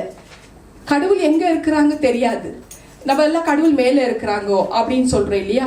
ஸோ அவன் மேல வரைக்கும் சயின்டிஸ்ட் அண்ட் அஸ்ட்ரானமர் போய் எல்லாம் கண்டுபிடிச்சிட்டான், வீனஸ் வரைக்கும் கண்டுபிடிச்சிருக்கிறான். ஸோ அந்த மேக மண்டலங்களை கடந்து, நட்சத்திர மண்டலங்களை கடந்து, பிளானட்ஸை கடந்து, அதுக்கப்புறம் தான் முதல் மோட்சம் வருதுன்னு அந்த புத்திக்கு ஏறல இல்லையாமா. அதுக்கப்புறம் தான் முதல் மோட்சம் வரும். அதுக்கப்புறம் தான் அங்க போன பிறகு தான் இயேசுவை பார்க்க முடியும். அங்கிருந்து பிதாவோட குரல் 3ஆம் மோட்சத்துல கேட்க முடியும். இதுதான் எனக்கு பிராக்டிக்கலா எக்ஸ்பீரியன்ஸ் ஆண்டவர் கொடுத்திருக்கிறார். ஆனா இந்த சயின்டிஸ்ட் வீனஸ் வரைக்கும் போன அந்த மனுஷன் அவனோட கடைசி நேரம் மரணம் படிக்கும். இதெல்லாம் ஹிஸ்டரிங்க, நீங்க போய் அவரோட புக்ல படிச்சு பார்த்துக்கங்க. பியரே கெசெண்டி அவரோட பேரு. பிரான்ஸ் தேசத்துல உள்ள ஒரு தத்துவஞானி, இஸ் அ பிலாசபர். ஐயோ எனக்கு ஒன்றும் விளங்கவில்லையே, எதற்காக உலகில் வந்தேன், உலகில் பிறந்தேன், எதற்காக நான் இந்த உலகில் வாழ்கிறேன், இப்பொழுது நான் எங்கே செல்கிறேன் என்று ஒண்ணுமே எனக்கு தெரியலையே. சாகும் தருணம் இப்படியாக அவர் பேசினாரா. சாகும் தருணம் வேற வழியே இல்லை. when he's die, அந்த ஆத்மா எங்க போக தெரியலையே. என்னதான் அறிவில் நீ கண்டுபிடிச்சாலியோ, இயற்கைக்கு அப்பாற்பட்டது ஆன்மீக சக்தி ஒன்று இருக்குதுன்னு தேடாம போயிட்டாரு. இதே மாதிரி தான் அந்த டைம்ல சிம்சோனும் பண்ணான். ஆண்டவரை பிடிச்சிக்கல, பழி வாங்குற குணம் தான் அவருக்குள்ள அதிகமாக வந்ததுன்னு தேவ ஆவியானவர் தெரியப்படுத்தினார். திருநெல்வேலியில எங்களுக்கு ஒரு தெரிஞ்ச அங்கிள் இருக்கிறாரு. அவர் பேர் வந்து சொடலமுத்து. எங்க ஹஸ்பண்ட் சைட்ல வந்து அவர் ரிலேட்டிவ். ஸோ அவரு வந்து இந்த மாதிரி அந்த எபிக்யூரியனிசம் மாதிரி ஒரு குரூப், அவரும் எபிக்யூரியன்ஸ் மாதிரி. So he will not believe God, but God is there. நீ சொன்னா ஓகே இருக்கிறாரு. ஆனா அவங்களோட பாடி வந்து ஒவ்வொரு அங்கங்களும் வந்து அவங்களோட கண்ட்ரோல்ல தான் இருக்கா. ஸோ அவங்களோட மரணம் எப்படி இருக்கும்னு அவங்களுக்கு தெரியுமா. அவங்களுக்கு ஒரு வலி வந்து அதுக்கு என்ன பண்ணணும், எப்படி பண்ணணும், அதுக்கு கை இப்படி கோணையா நரம்பு எலும்பு கோணையா ஆயிடுச்சுன்னா அது அவங்களே சரி பண்ணிடுவாங்க. ஸோ அந்த மாதிரி. ஸோ சயின்ஸில் தான் அதிகமான ஒரு விஷயம் முக்கியத்துவம் கொடுப்பாங்க, அதாவது யூனிவர்ஸ் முக்கியத்துவம் கொடுப்பாங்க. அட் த சேம் டைம் வந்து எபிக்யூரியனிசம் வந்து காட் இருக்கிறாங்க, அதை எங்கே இருக்காங்கன்னு தெரியாது, நாங்கள் எல்லாம் கண்டுபிடிக்க முடியாது. இயற்கை படித்தது வந்து படைப்பாளி காட் தான் ரிஜெக்ட் பண்ணுற கூட்டம், நம்பவே மாட்டாங்க. ஸோ அப்படிப்பட்ட கூட்டம். இந்த அங்கிள் வந்து எனக்கு அவர் கிட்டக்கிட்ட ஒரு 78+ ஏஜ் இருக்கும். சொடலமுத்து அங்கிள். அவர் நல்ல பர்சன். அவர் வந்து இபி ஆஃபீஸ், எலக்ட்ரிக் பில் கட்டுறாங்கல்ல, எலக்ட்ரிசிட்டி பில்லு, அந்த கட்டுற இடத்துல அவர் வந்து வேலை செஞ்சு ரிட்டையர்ட் ஆன பர்சன். ஸோ எந்த நேரத்தில் பவர் சப்ளை பண்ணணும், எந்த நேரத்தில் வந்து டிஸ்கனெக்ட் பண்ணணும் அவங்களுக்கு தெரியும். இந்தியாவில் வந்து தமிழ்நாட்டிலலாம் 2 மணி நேரம் 4 மணி நேரம் பவர் டிஸ்கனெக்ட் பண்ணிடுவாங்க, சப்ளையே கொடுக்க மாட்டாங்க. ஸோ அப்படிப்பட்ட ஒரு விஷயம் இவர் கால் பண்ணி கேட்பாரு, எப்போ வர கரண்ட்டு, இப்போ வரமா அப்போ வரமா. ஆஃப்டர் ரிட்டையர்மெண்ட் ஆன பேர் கூட கேட்டுட்டு விசாரிப்பார்.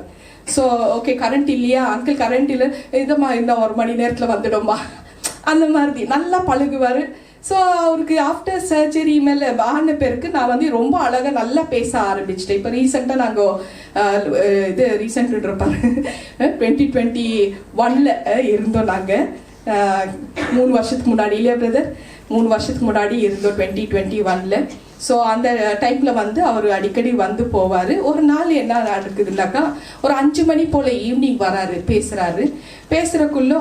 ஸோ நான் வந்து தெரியப்படுத்துவேன், நான் இப்போ நம்ம அங்கே சபையெல்லாம் ஓப்பன் பண்ணிட்டோம், ஏசப்பா இது பண்ணாரு அது பண்ணாரு. ஓரளவுக்கு நான் வந்து பேச ஆரம்பிக்கிறக்குள்ளோ அவருக்கு அதெல்லாம் ரொம்ப பிடிச்சிருக்கு. ஆனால் தனக்கு அவர் ஏற்றுக்க மாட்டேன்றாரு, ட்ரஸ்ட் பிலீவ் பண்ண மாட்டேன்றாரு. until and unless he has to see, இல்லையா, பார்க்கலன்னா எப்படி பிலீவ் பண்ணோம். ஏன்னா எபிக்யூரியனிசம் இல்லையா, இந்த எபிக்யூரியன்ஸ் வந்து அவ்வளோ லேசில் ஒத்துக்க மாட்டாங்க. ஸோ இப்படிப்பட்ட ஒரு விஷயம். ஸோ இந்த நான் பேச அவர் பேச நல்லா சுவாரஸ்யமாக பேசுகிறக்குள்ள பக்கத்தில் இப்போ ஹோலி ஸ்பிரிட்டு நின்றுட்டார். அவர் வந்து இப்போ நான் பேச நான் வந்து அவர் தெரியப்படுத்துகிறேன். இப்போ அவர் கடவுள் நீங்கள் பார்த்தீங்கன்னா நம்புவீங்களா? கண்டிப்பாக நம்புவேன். அப்போது டக்குன்னு ஹோலி ஸ்பிரிட் சொல்கிறாரு, இப்போ ஒரு கால் வர பாருன்னாரு. உடனே அவர் சொல்ல நான் சொல்கிறேன், அங்கிள் இப்போ உங்களுக்கு ஒரு கால் வரோன்ற. அவருக்கு அதே மாதிரி கால் வருது. அவங்க பேத்தி அவங்கெல்லாம் வந்து நல்லா கிராஜுவேட் முடிச்சு காலேஜ் போகிற பசங்க, டீனேஜ் பசங்க தான். ஸோ அவங்க பேத்தி வந்து கால் பண்ணுறாங்க, தாத்தா எங்கே இருக்கிறீங்க, கரண்ட் இல்லை நம்ம வீட்டில். ஏன்னா அவர் இபி ஆஃபீஸ் தானே வேலை செஞ்சார். ஸோ அவருக்கு எந்த ரூபத்தில் காமிக்கணும்னு ஆண்டவருக்கு தெரியும். கரண்ட் இல்லை தாத்தா. அப்படியம்மா இருமா, கால் பண்ணி நான் விசாரிக்கிறேன் எப்போ வருதுன்னு. அந்த மாதிரி சொன்ன உடனே அந்த பேத்தி சொல்கிறாங்க, இல்லை தாத்தா நான் விசாரிச்சுட்டேன், எல்லா வீட்லையும் சுற்றி எல்லார் வீட்லையும் பவர் இருக்குது, நம்ம வீட்டில் மட்டும்தான் பவர் இல்லை, கரண்ட் இல்லை. அவர் என்னம்மா நீ சொல்கிற?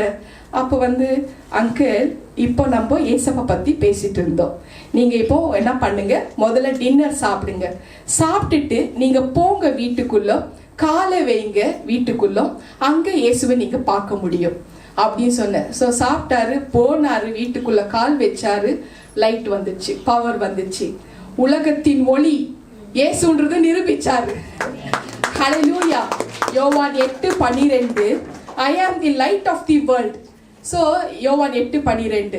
ஸோ அவருக்கு அவர் இபி ஆஃபீஸில் வேலை செஞ்சிருந்தால அவருக்கு வந்து கரண்ட்டில் தான் அவர் வந்து ஏசப்பா வெளிப்படுத்தினல. தென் அப்போ என்ன ஆச்சுன்னா ரிசல்ட்டு, அவங்க மனைவிக்கு ஹெல்த் இஷ்யூ ஆகட்டும், அவங்க பேத்திகளோட எக்ஸாம்ஸ் ஆகட்டும், அவர் சில வயல்கள் வச்சுருந்தார், ஃபீல்டு, அங்கெல்லாம் லேண்ட்லார்ட்ஸ் தானே, ஃபீல்டு வச்சுருந்தாரு. அந்த ஃபீல்டில் என்ன போடணும், என்ன விளைச்சல் போடணும், அடுத்த கட்டம் என்ன வந்து உற்பத்தி பண்ணணும், இது செல் பண்ணலாமா வேண்டாம், ஒவ்வொரு விஷயத்துக்கும் ஏசப்பாக்கிட்ட கேட்டு சொல்லுமா வர ஆரம்பிச்சிட்டார் நம்ம லைனில். ஹல்லேலூயா. ஸோ இந்த எபிக்யூரியனிசம் ஆளுங்களையும் நம்மளால மாற்ற முடியும்னு நிரூபிச்சாரு. கர்த்தரின் பரிசுத்த நாமத்துக்கு ஸ்தோத்திரம். சோ இப்படிப்பட்ட ஒரு வாழ்க்கை பியரே கசென்டே அந்த சயின்டிஸ்ட் ஆண்டவர் தேடல. அதே மாதிரி சிம்சோனோ புலம்பித்தான் இருந்தா, பழி வாங்கணும் தான் நினைச்சானே தவிர ஆண்டவரை தேட ஆரம்பிக்கல. பழி வாங்குறதா முடிவுன்னு வச்சிருந்தா ஆண்டவரை தேடல. ஆனா அருள்நாதராகிய இயேசு ஹெப்ரேயர் நிறுவனம் ஹெப்ரூஸ் 10:7-9 இதன்படி அவர் சொல்றாரு, பிதாவே உம்முடைய திருவுள சித்தத்தின்படி நான் செய்ய இறங்கி வந்திருக்கிறேன் அப்படின்னு தெரியப்படுத்துறாரு. ஹெப்ரேயர்கள் நிறுவனம் 10:7-9 நோட் பண்ணிக்கங்க.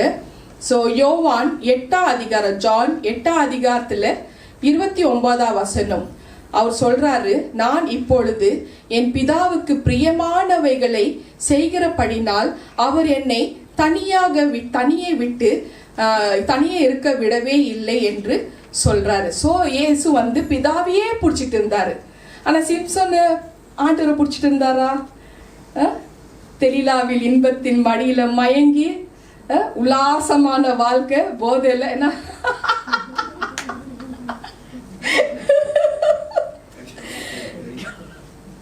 ஆனா ஏசப்பா பிதாவை ஒரு நொடி கூட உடலியா தனியா, அதுவே அதே நேரத்துல பிதா கூட ஏசப்பா ஒரு நொடி கூட தனியா இருக்கவே விடவில்லை அப்படின்னு 2 பேரை சாட்சி கொடுத்துக்கிறாங்க. அவருடைய வாழ்க்கை, ஏசப்பாவோட வாழ்க்கை இன்பமாக இருந்ததா ஆவியானவர் தெரியப்படுத்தினார். இன்பமாக இருந்ததா. நீதிமான் தன் விசுவாசத்தினாலே பிழைப்பார். ஹல்லேலூயா. கர்த்தரின் பரிசுத்த நாமத்துக்கு ஸ்தோத்திரம். இயேசுவுக்கு ஒரு நாள் சிலர் சொல்றாங்க, இந்த இடத்தை விட்டு சீக்கிரமா போய்விடும், ஹேரோது உங்களை கொலை செய்ய வகை தேடி கொண்டு இருக்கிறான்னு ஏசப்பாக்கு தெரியப்படுத்துறாங்க. ஜனங்க சொல்றாங்க. வாசிப்போம் லூக்கா 13ஆம் அதிகாரத்துல 32-33. லூக்கா 13:32-33 வாசிப்போம். ஹல்லேலூயா. அதற்கு அவர், நான் இன்றைக்கு நாளைக்கும் பிசாசுகளை துரத்தி வியாதி உள்ளவர்களை சொஸ்தமாக்கி 3ஆம் நாளில் நிறைவடைவேன். இன்றைக்கும் நாளைக்கும் மறுநாளைக்கும் நான் நடமாட வேண்டும். எருசலேமுக்கு புறம்பே ஒரு தீர்க்க தரிசியும் மடிந்து போகிறதில்லை என்று நான் சொன்னதாக நீங்கள் போய் அந்த நரிக்கு சொல்லுங்கள். ஆமென். ஆமென். ஹல்லேலூயா. இயேசுக்கு ஒரு நாள் இந்த மாதிரி சொன்னக்குள்ளோ சோ ஏசப்பா சொல்றாரு, நான் இன்றைக்கும் நாளைக்கும் பிசாசுகளை துரத்தி நோய்கள்னால வாடினவர்களை சுகமாக்கி 3ஆவது நாள்ல தான் நான் நிறைவடைவேன். ஜெருசலேமுக்கு புறம்பே ஒரு தீர்க்கதரிசியும் மடியுவதில்லை என்று தேவ ஆவியானவர் தெரியப்படுத்தார் அப்படின்னு ஏசப்பா சொன்னாரா. இந்த 3 நாளுக்கு முன்பதாக ஹேரோதுனால என்னை தடை பண்ணவும் முடியாது, அவன் என்னை தடுக்கவும் முடியாது என்று போய் அந்த நரிக்கு போய் சொல்லுங்கள் அப்படின்னு ஜனங்களுக்கு தெரியப்படுத்துறாரு. சோ அவன் ஒரு நரி, பாவத்தை செய்கிற ஒரு நரி, குழியில விழுந்து போன ஒரு நரி, ஆண்டவரோட கண்களுக்கு மறைந்து வாழ்கிற ஒரு நரி. அவனுக்கு என்ன தடுக்க முடியாது. He cannot make me to stop. இல்லையாம்மா? He did not tell me what I should do. He cannot threaten me. Go and tell. அப்படின்னு சொன்னாராம் ஜனங்களுக்கு.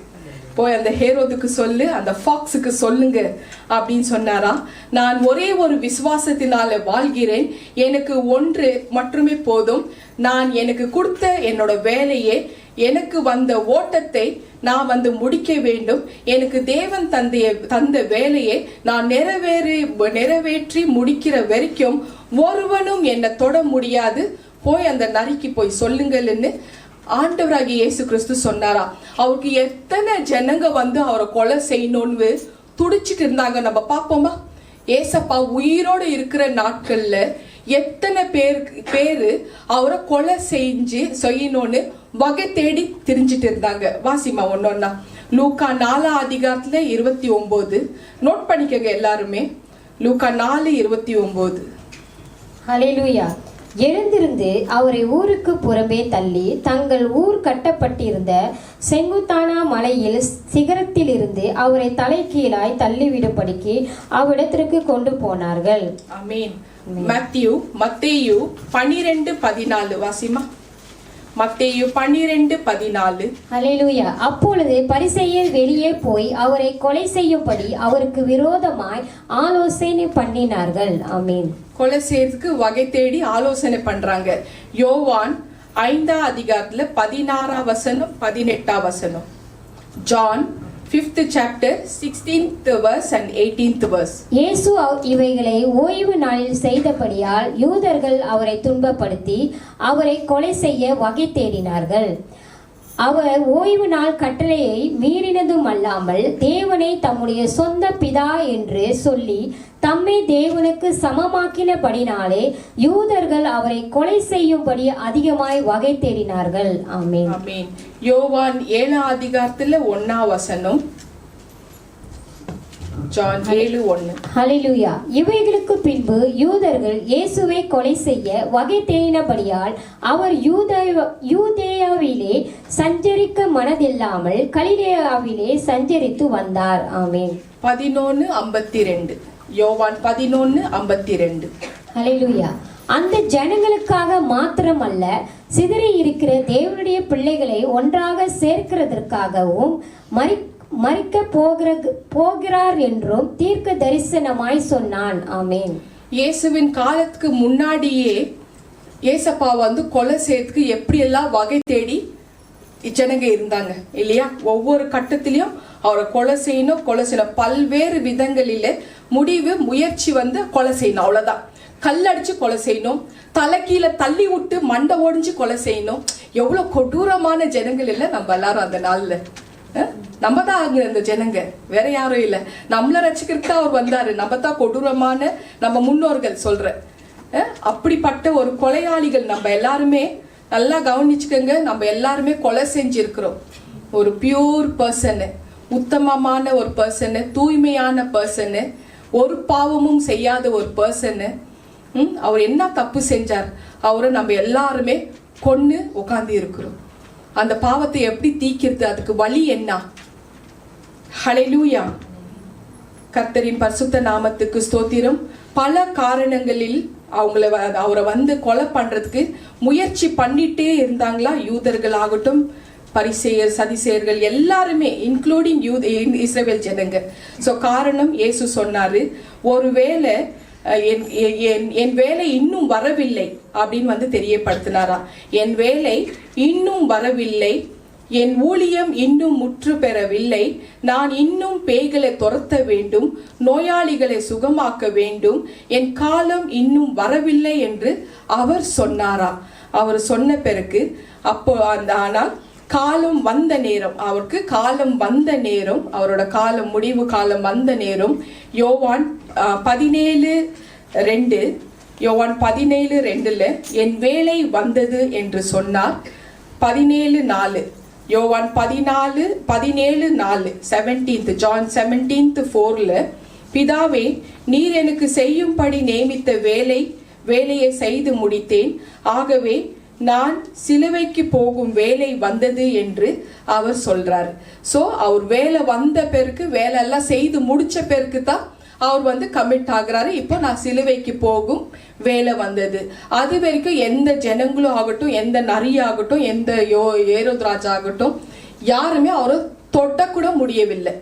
சரியா? சோ அவர் வேலை முடிஞ்ச பிறகு தான் he himself கமிட் பண்றாரு. சிலுவைக்கு போகும் வேலை வந்ததுன்னு சொல்லிட்டு கமிட் ஆகுறாரு. சோ இந்த தருணத்துல ஆவியானவர் NJPH பிள்ளைகளை பார்த்து அவர் சொல்றாரு, நம்ம வாழ்க்கையில தொல்லைகள் வரும், பிரச்சனைகள் வரும், எதிர்ப்புகள் வரும், பொறாமைகள், வஞ்சனைகள் நம்மளை தீண்டி விடும். ஸோ இந்த மாதிரி நம்மளை தீண்டும்படியாக செய்யும். ஆனாலும் அருள் நாதராகிய இயேசு உங்களுக்கு குறிப்பிட்டு வைத்திருக்கிற காலம், அந்த டைம், அந்த நாள், அந்த முடிகிற வரைக்கும் உங்களை கொன்று போடவும், நமக்காக என்னென்ன திட்டங்கள் பரலோகம் வைத்திருக்கோ அந்த திட்டங்கள், அந்த காரியங்களை சாதிக்கிற வரைக்கும் நம்மளோட உயிர் பிரிந்து போகாதுன்னு தேவ ஆவியானவர் தெரியப்படுத்துறார். ஹல்லேலூயா. சோ அந்த காரியங்கள் சாதிக்க வேண்டும் என்று அவர் விரும்புகிறார். அந்த காரியங்களை சாதிக்க முடிக்கும் வரைக்கும் ஒரு நாளும் ஒரு நாள் முன்பதாகவும் கூட உங்கள் உயிர் உங்களை விட்டு போகாது என்று திட்டமாக அறிந்து கொள்ளுங்கள். ஐயோ என்னோட உயிர் போயிடுமே, என்னோட உயிர் போயிடுமா, அதெல்லாம் பயமே வேண்டாவா. ஒவ்வொருத்தருக்கும் ஒரு திட்டத்தை வச்சிருக்கிறார். ஒவ்வொரு குடும்பத்துல ஒவ்வொரு தலைக்கும் ஒரு திட்டத்தை வைத்திருக்கிறார். எந்த டைம் எந்த நேரம் பிசாசு என்ன தாக்குதல் பண்ணாலும் நம்ம விசுவாசத்தினாலே நீதிமான் பிழைப்பான். சோ நம்ம விசுவாசிக்கணும். யாரை விசுவாசிக்கணும்? இயேசுவை விசுவாசிக்கணும். அப்ப பிசாசும் நம்மளை தாக்காது, நம்ம குடும்பத்துல பிரச்சனைகள் வராதுன்னு தேவ ஆவியானவர் தெரியப்படுத்துறாரு. சோ ஒரு நாள் முன்பதாகவும் கூட உங்களோட உயிர் போக விடாதபடி அவர் பார்த்துக்குவாருன்னு திட்டமாக தெரிந்து கொள்ளுங்கள்னு தேவ ஆவியானவர் இந்த தருணத்துல தெரியப்படுத்துறாரு NJPH பிள்ளைகளுக்கு. சங்கீதம் சாம் 31:15 தேவனே என் காலங்கள் உம்முடைய கரத்தில் இருக்கிறது அப்படின்னு சங்கீதக்காரன் தெரியப்படுத்துறான். சோ இந்த விஷயத்துல என்னன்னாக்கா, இயேசுவை நம்ம விசுவாசிக்கணும். அல்டிமேட்டா இயேசுவை நம்ம விசுவாசிக்கணும். விசுவாசிச்சா மட்டும்தான், அந்த விசுவாசித்தாலே போதும். நம்மளோட ஊழியமாகட்டும் அல்லது பொதுவாக குடும்பத்துல வேலை நம்ம செய்யறோம், அந்த வேலையில விஷயமாகட்டும், நம்மளோட பொறுப்புகள், கணவன் மனைவி பெற்றோர்களோட பொறுப்புகள், பிள்ளைகளோட படிப்புல உள்ள பொறுப்புகள், உங்க தனிப்பட்ட விஷயங்கள் இருக்கு இல்லையா. சோ உங்க காரிய வாழ்க்கை துணை தேடுற பொறுப்புகள், குடும்ப கட்டுகிற பொறுப்புகள், குழந்தை பாக்கியம் உண்டாகிற பொறுப்புகள், உங்களோட காரியங்கள், உங்களோட கடமைகள் என்னன்றது தேவனுக்கு தெரியும். அந்த காரியம் நிறைவேறும் வரைக்கும், நிறைவேறி முடிக்கிற வரைக்கும் ஒரு நரியும் உங்களை தொட முடியாதுன்னு தேவன் தெரியப்படுத்துறார். ஹல்லேலூயா. கர்த்தரின் பரிசுத்த நாமத்துக்கு ஸ்தோத்திரம். சோ பிசாசானவன் நம்மளை தொடவே முடியாது. சோ ஒரு மனிதனோடைய எந்த ஒரு எதிர்ப்புகளும், பொல்லாத சிந்தனை உள்ள மனிதர்களோட எந்த எதிர்ப்புகளும் நம்மளை தாக்காது. ஏன்னாக்கா NJPH பிள்ளைகள் நீதிமானாக இங்க உட்கார்ந்துட்டு இருக்கிறீங்க. ஹல்லேலூயா. நீதிமான் தன் விசுவாசத்தினாலே பிழைப்பான். கண்டிப்பா தலைப்பு முடிச்ச பிறகு நான் கேட்பேன் என்ன டைட்டில், இப்ப சொல்லிடுறேன். என்ன ஜெசிகா, கரெக்ட் தானம்மா? நீதிமான் தன் விசுவாசத்தினாலே பிழைப்பான் அப்படின்னு தேவ ஆவியானவர் தெரியப்படுத்துறாரு. நீதிமானாக இருந்த இயேசு சிலுவையில் அவர் தொங்கும் பொழுது மத்தேயு 27:43, மத்தேயு 27:43, மேத்யூ 27:43 அவரை பரிஹாசித்தார்கள் என்று சொன்னார். வாசிமாது அவரை பரிகாசம் பண்றாங்க. ஏசப்பா பரிகாசம் பண்றாங்க. இவர் தேவனுடைய குமாரன் என்று சொல்லி, தேவன் மீது நம்பிக்கையா இருந்தானே, ஒருவனும் என்னை கொல்ல முடியாது என்று சொன்னானே, இந்த மாதிரி பரிகாசம் பண்றாங்க.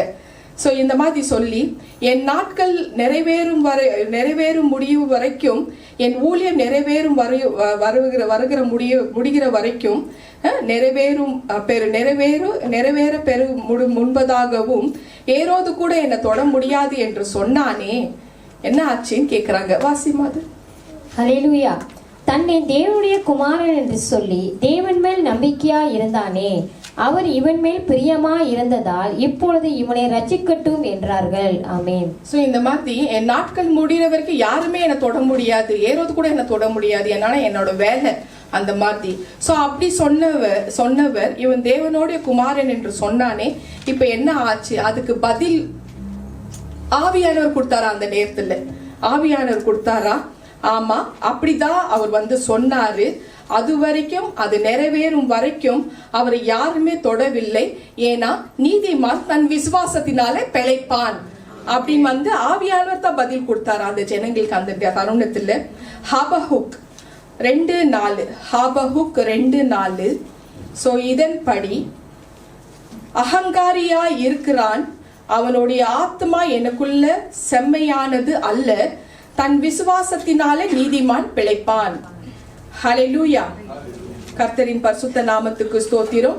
அதே போல ரோமர்கள் 1:17 விசுவாசத்தினாலே நீதிமான் பிழைப்பான். ஹல்லேலூயா. இன்னைக்கு NJPH பிள்ளைகளை பார்த்து தேவ ஆவியானவர் தெரியப்படுத்துறாரு, நீங்கள் பிழைத்தே ஆக வேணும். ஏன்னா இயேசு தன் ஓட்டத்தை முடிக்கிற வரைக்கும் அவரை ஒருவனும் தொட முடியவில்லை.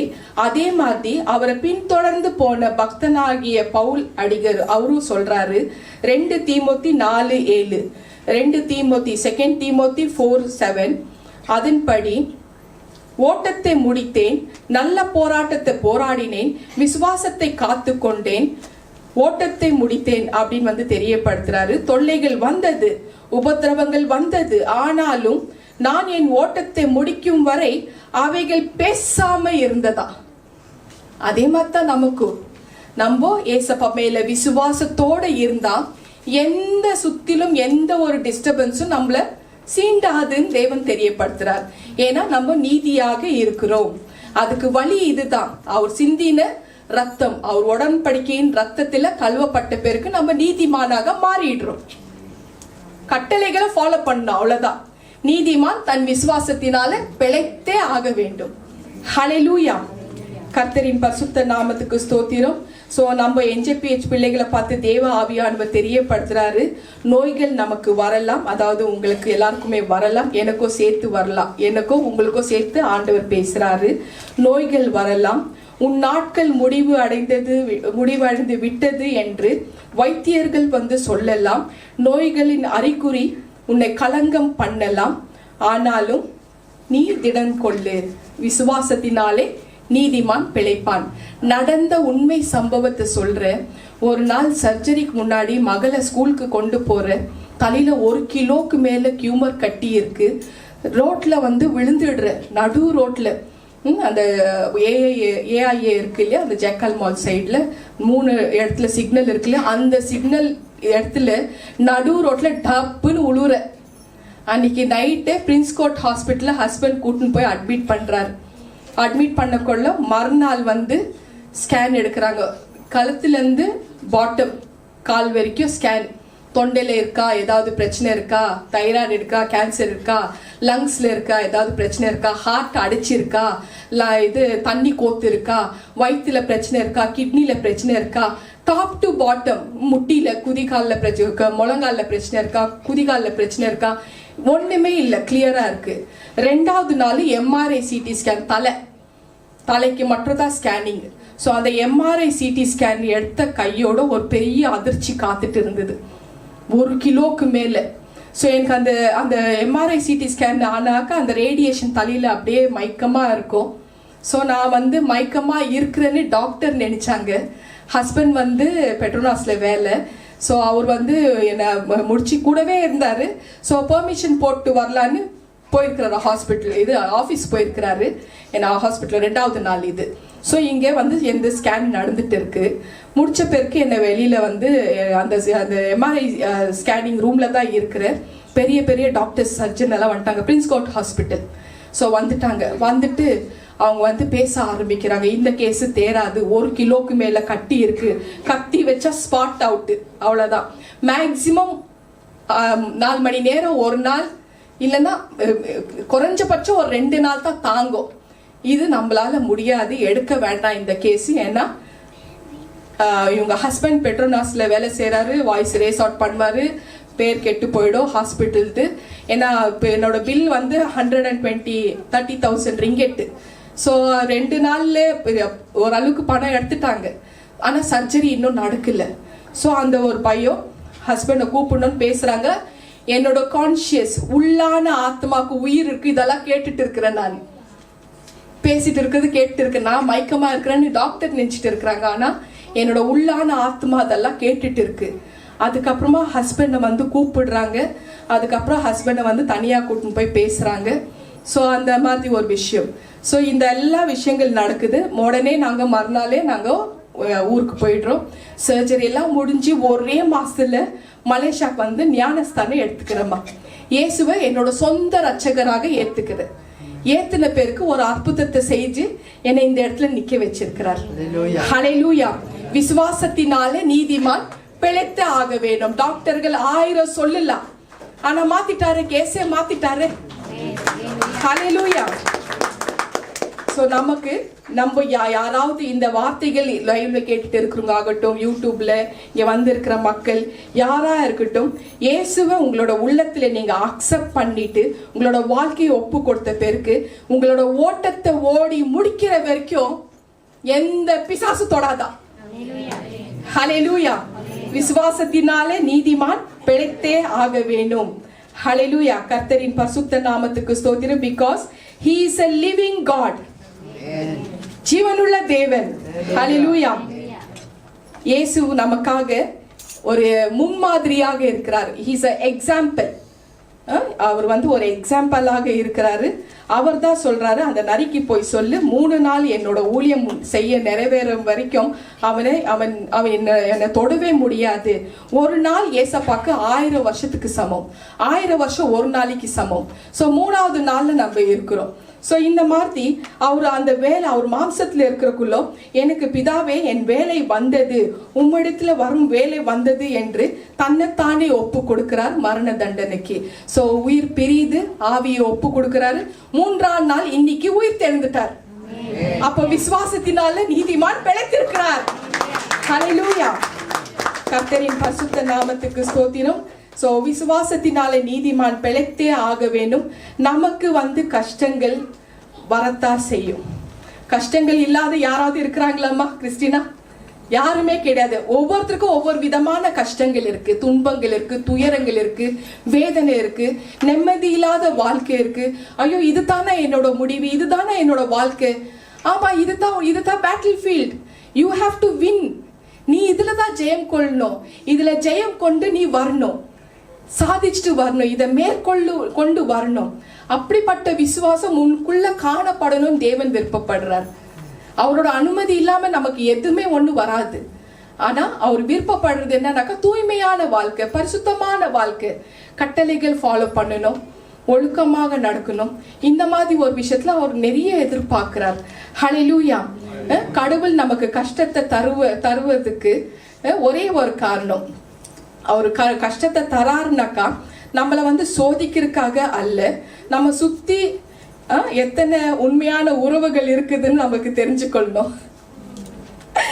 தெரிஞ்சுக்கலாம். நம்ம கஷ்டம் வரக்குள்ளோ யார் நம்மளை விசாரிக்கிறாங்களோ உண்மையான உறவுகள்ல நம்ம ஈஸியா நம்ம தெரிஞ்சுக்கலாம். ஹல்லேலூயா. வாழ்க்கையில ஒரு தடவை தான் நம்ம ஏமாறணும், அதுவே பழகிக்காதீங்க. EVG டாக்டர் சொல்றேன். இந்த உலகத்துல 2 பேர் மட்டும் தான் வாழ முடியும். ஒன்னு ஏமாத்திருக்கிறவன், இன்னொன்னு ஏமாந்து போன நம்ம. இயேசுக்கே இப்பெல்லாம் டும்கி கொடுத்து ஓடிடுறாங்க, ஏமாத்திட்டு ஓடிடுறாங்க. NGPHக்கு ஓடாம இருக்க மாட்டாங்களா என்ன? ஹல்லேலூயா. நல்லவராக இருந்தால் கடைசி வரைக்கும் நல்லவராகவே இருக்கலாமே தவிர நல்லா வாழவே முடியாதா? இதை தெரியாம சில நல்லவர்கள் இன்னும் நல்லவராக வாழ்ந்துட்டு இருக்கிறாங்க. நல்லா இருக்கணும் இல்ல ராபர்ட் பிரதர்? ஹல்லேலூயா. கர்த்தரின் பரிசுத்த நாமத்துக்கு ஸ்தோத்திரம்.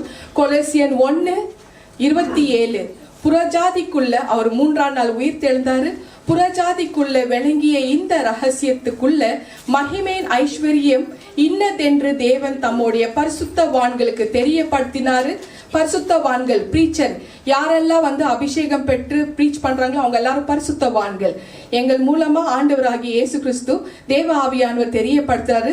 பரிசுத்தவான்கள் தெரியப்படுத்த சித்தமானார்கள். கிறிஸ்துவானவர் என்ன தெரியப்படுத்த சித்தமானார்கள்னாக்கா, இந்த வசனத்தின்படி கிறிஸ்துவானவர் மகிமை நம்பிக்கையாக உங்களுக்குள் இருப்பதே அந்த ரகசியம். ஹல்லேலூயா. 1 தீமோத்தி 3:16 படி தேவ பக்தி கூறிய ரகசியமானது யாவருக்கும் ஒப்புக்கொள்கிறபடியே மகா மேன்மை உள்ளது. தேவன் மாம்சத்தில் வெளிப்பட்டார், ஆவியில நீதி உள்ளவர் என்று விளங்கப்பட்டார், தேவ தூதர்களால் காணப்பட்டார், புறஜாதிகள் இடத்துல பிரசங்கிக்கப்பட்டார், உலகத்தில விசுவாசிக்கப்பட்டார், மகிமையில ஏறெடுக்கப்பட்டார். ஹல்லேலூயா. இதுதான் அந்த ரகசியம். தேவன் மாம்சத்துல வெளிப்பட்டது, அதுதான் அந்த ரகசியம். காணக்கூடாத அதர்சனமான தேவன் மாம்சத்துல வெளிப்பட்டு மகிமையில ஏறெடுக்கப்பட்டார். மகிமை நம்பிக்கையாக நமக்குள்ள இருக்கிறார், இப்போ வாசம் செய்து கொண்டிருக்கிறார். இதுதான் அந்த ரகசியம். ஹல்லேலூயா. அவர் மரித்து 3ஆம் நாள் இன்றைக்கு உயிரோடு இருக்கிறார் என்று நிரூபிச்சுட்டு இருக்கிறார்.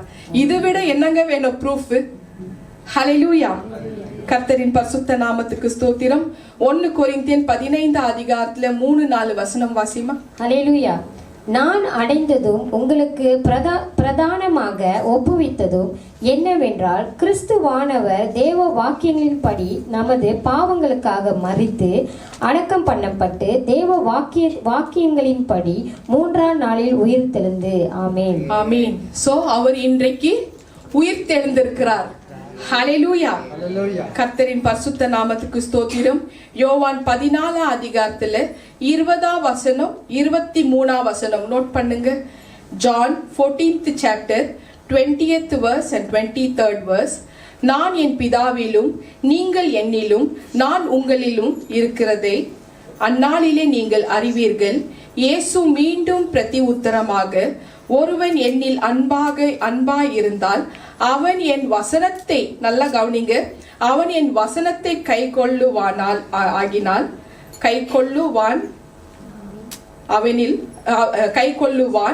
அவனில் என் பிதா அன்பாய் இருப்பார். நாங்கள் அவனிடத்தில் வந்து அவனோட வாசம் பண்ணுவோம். இல்லையாமா?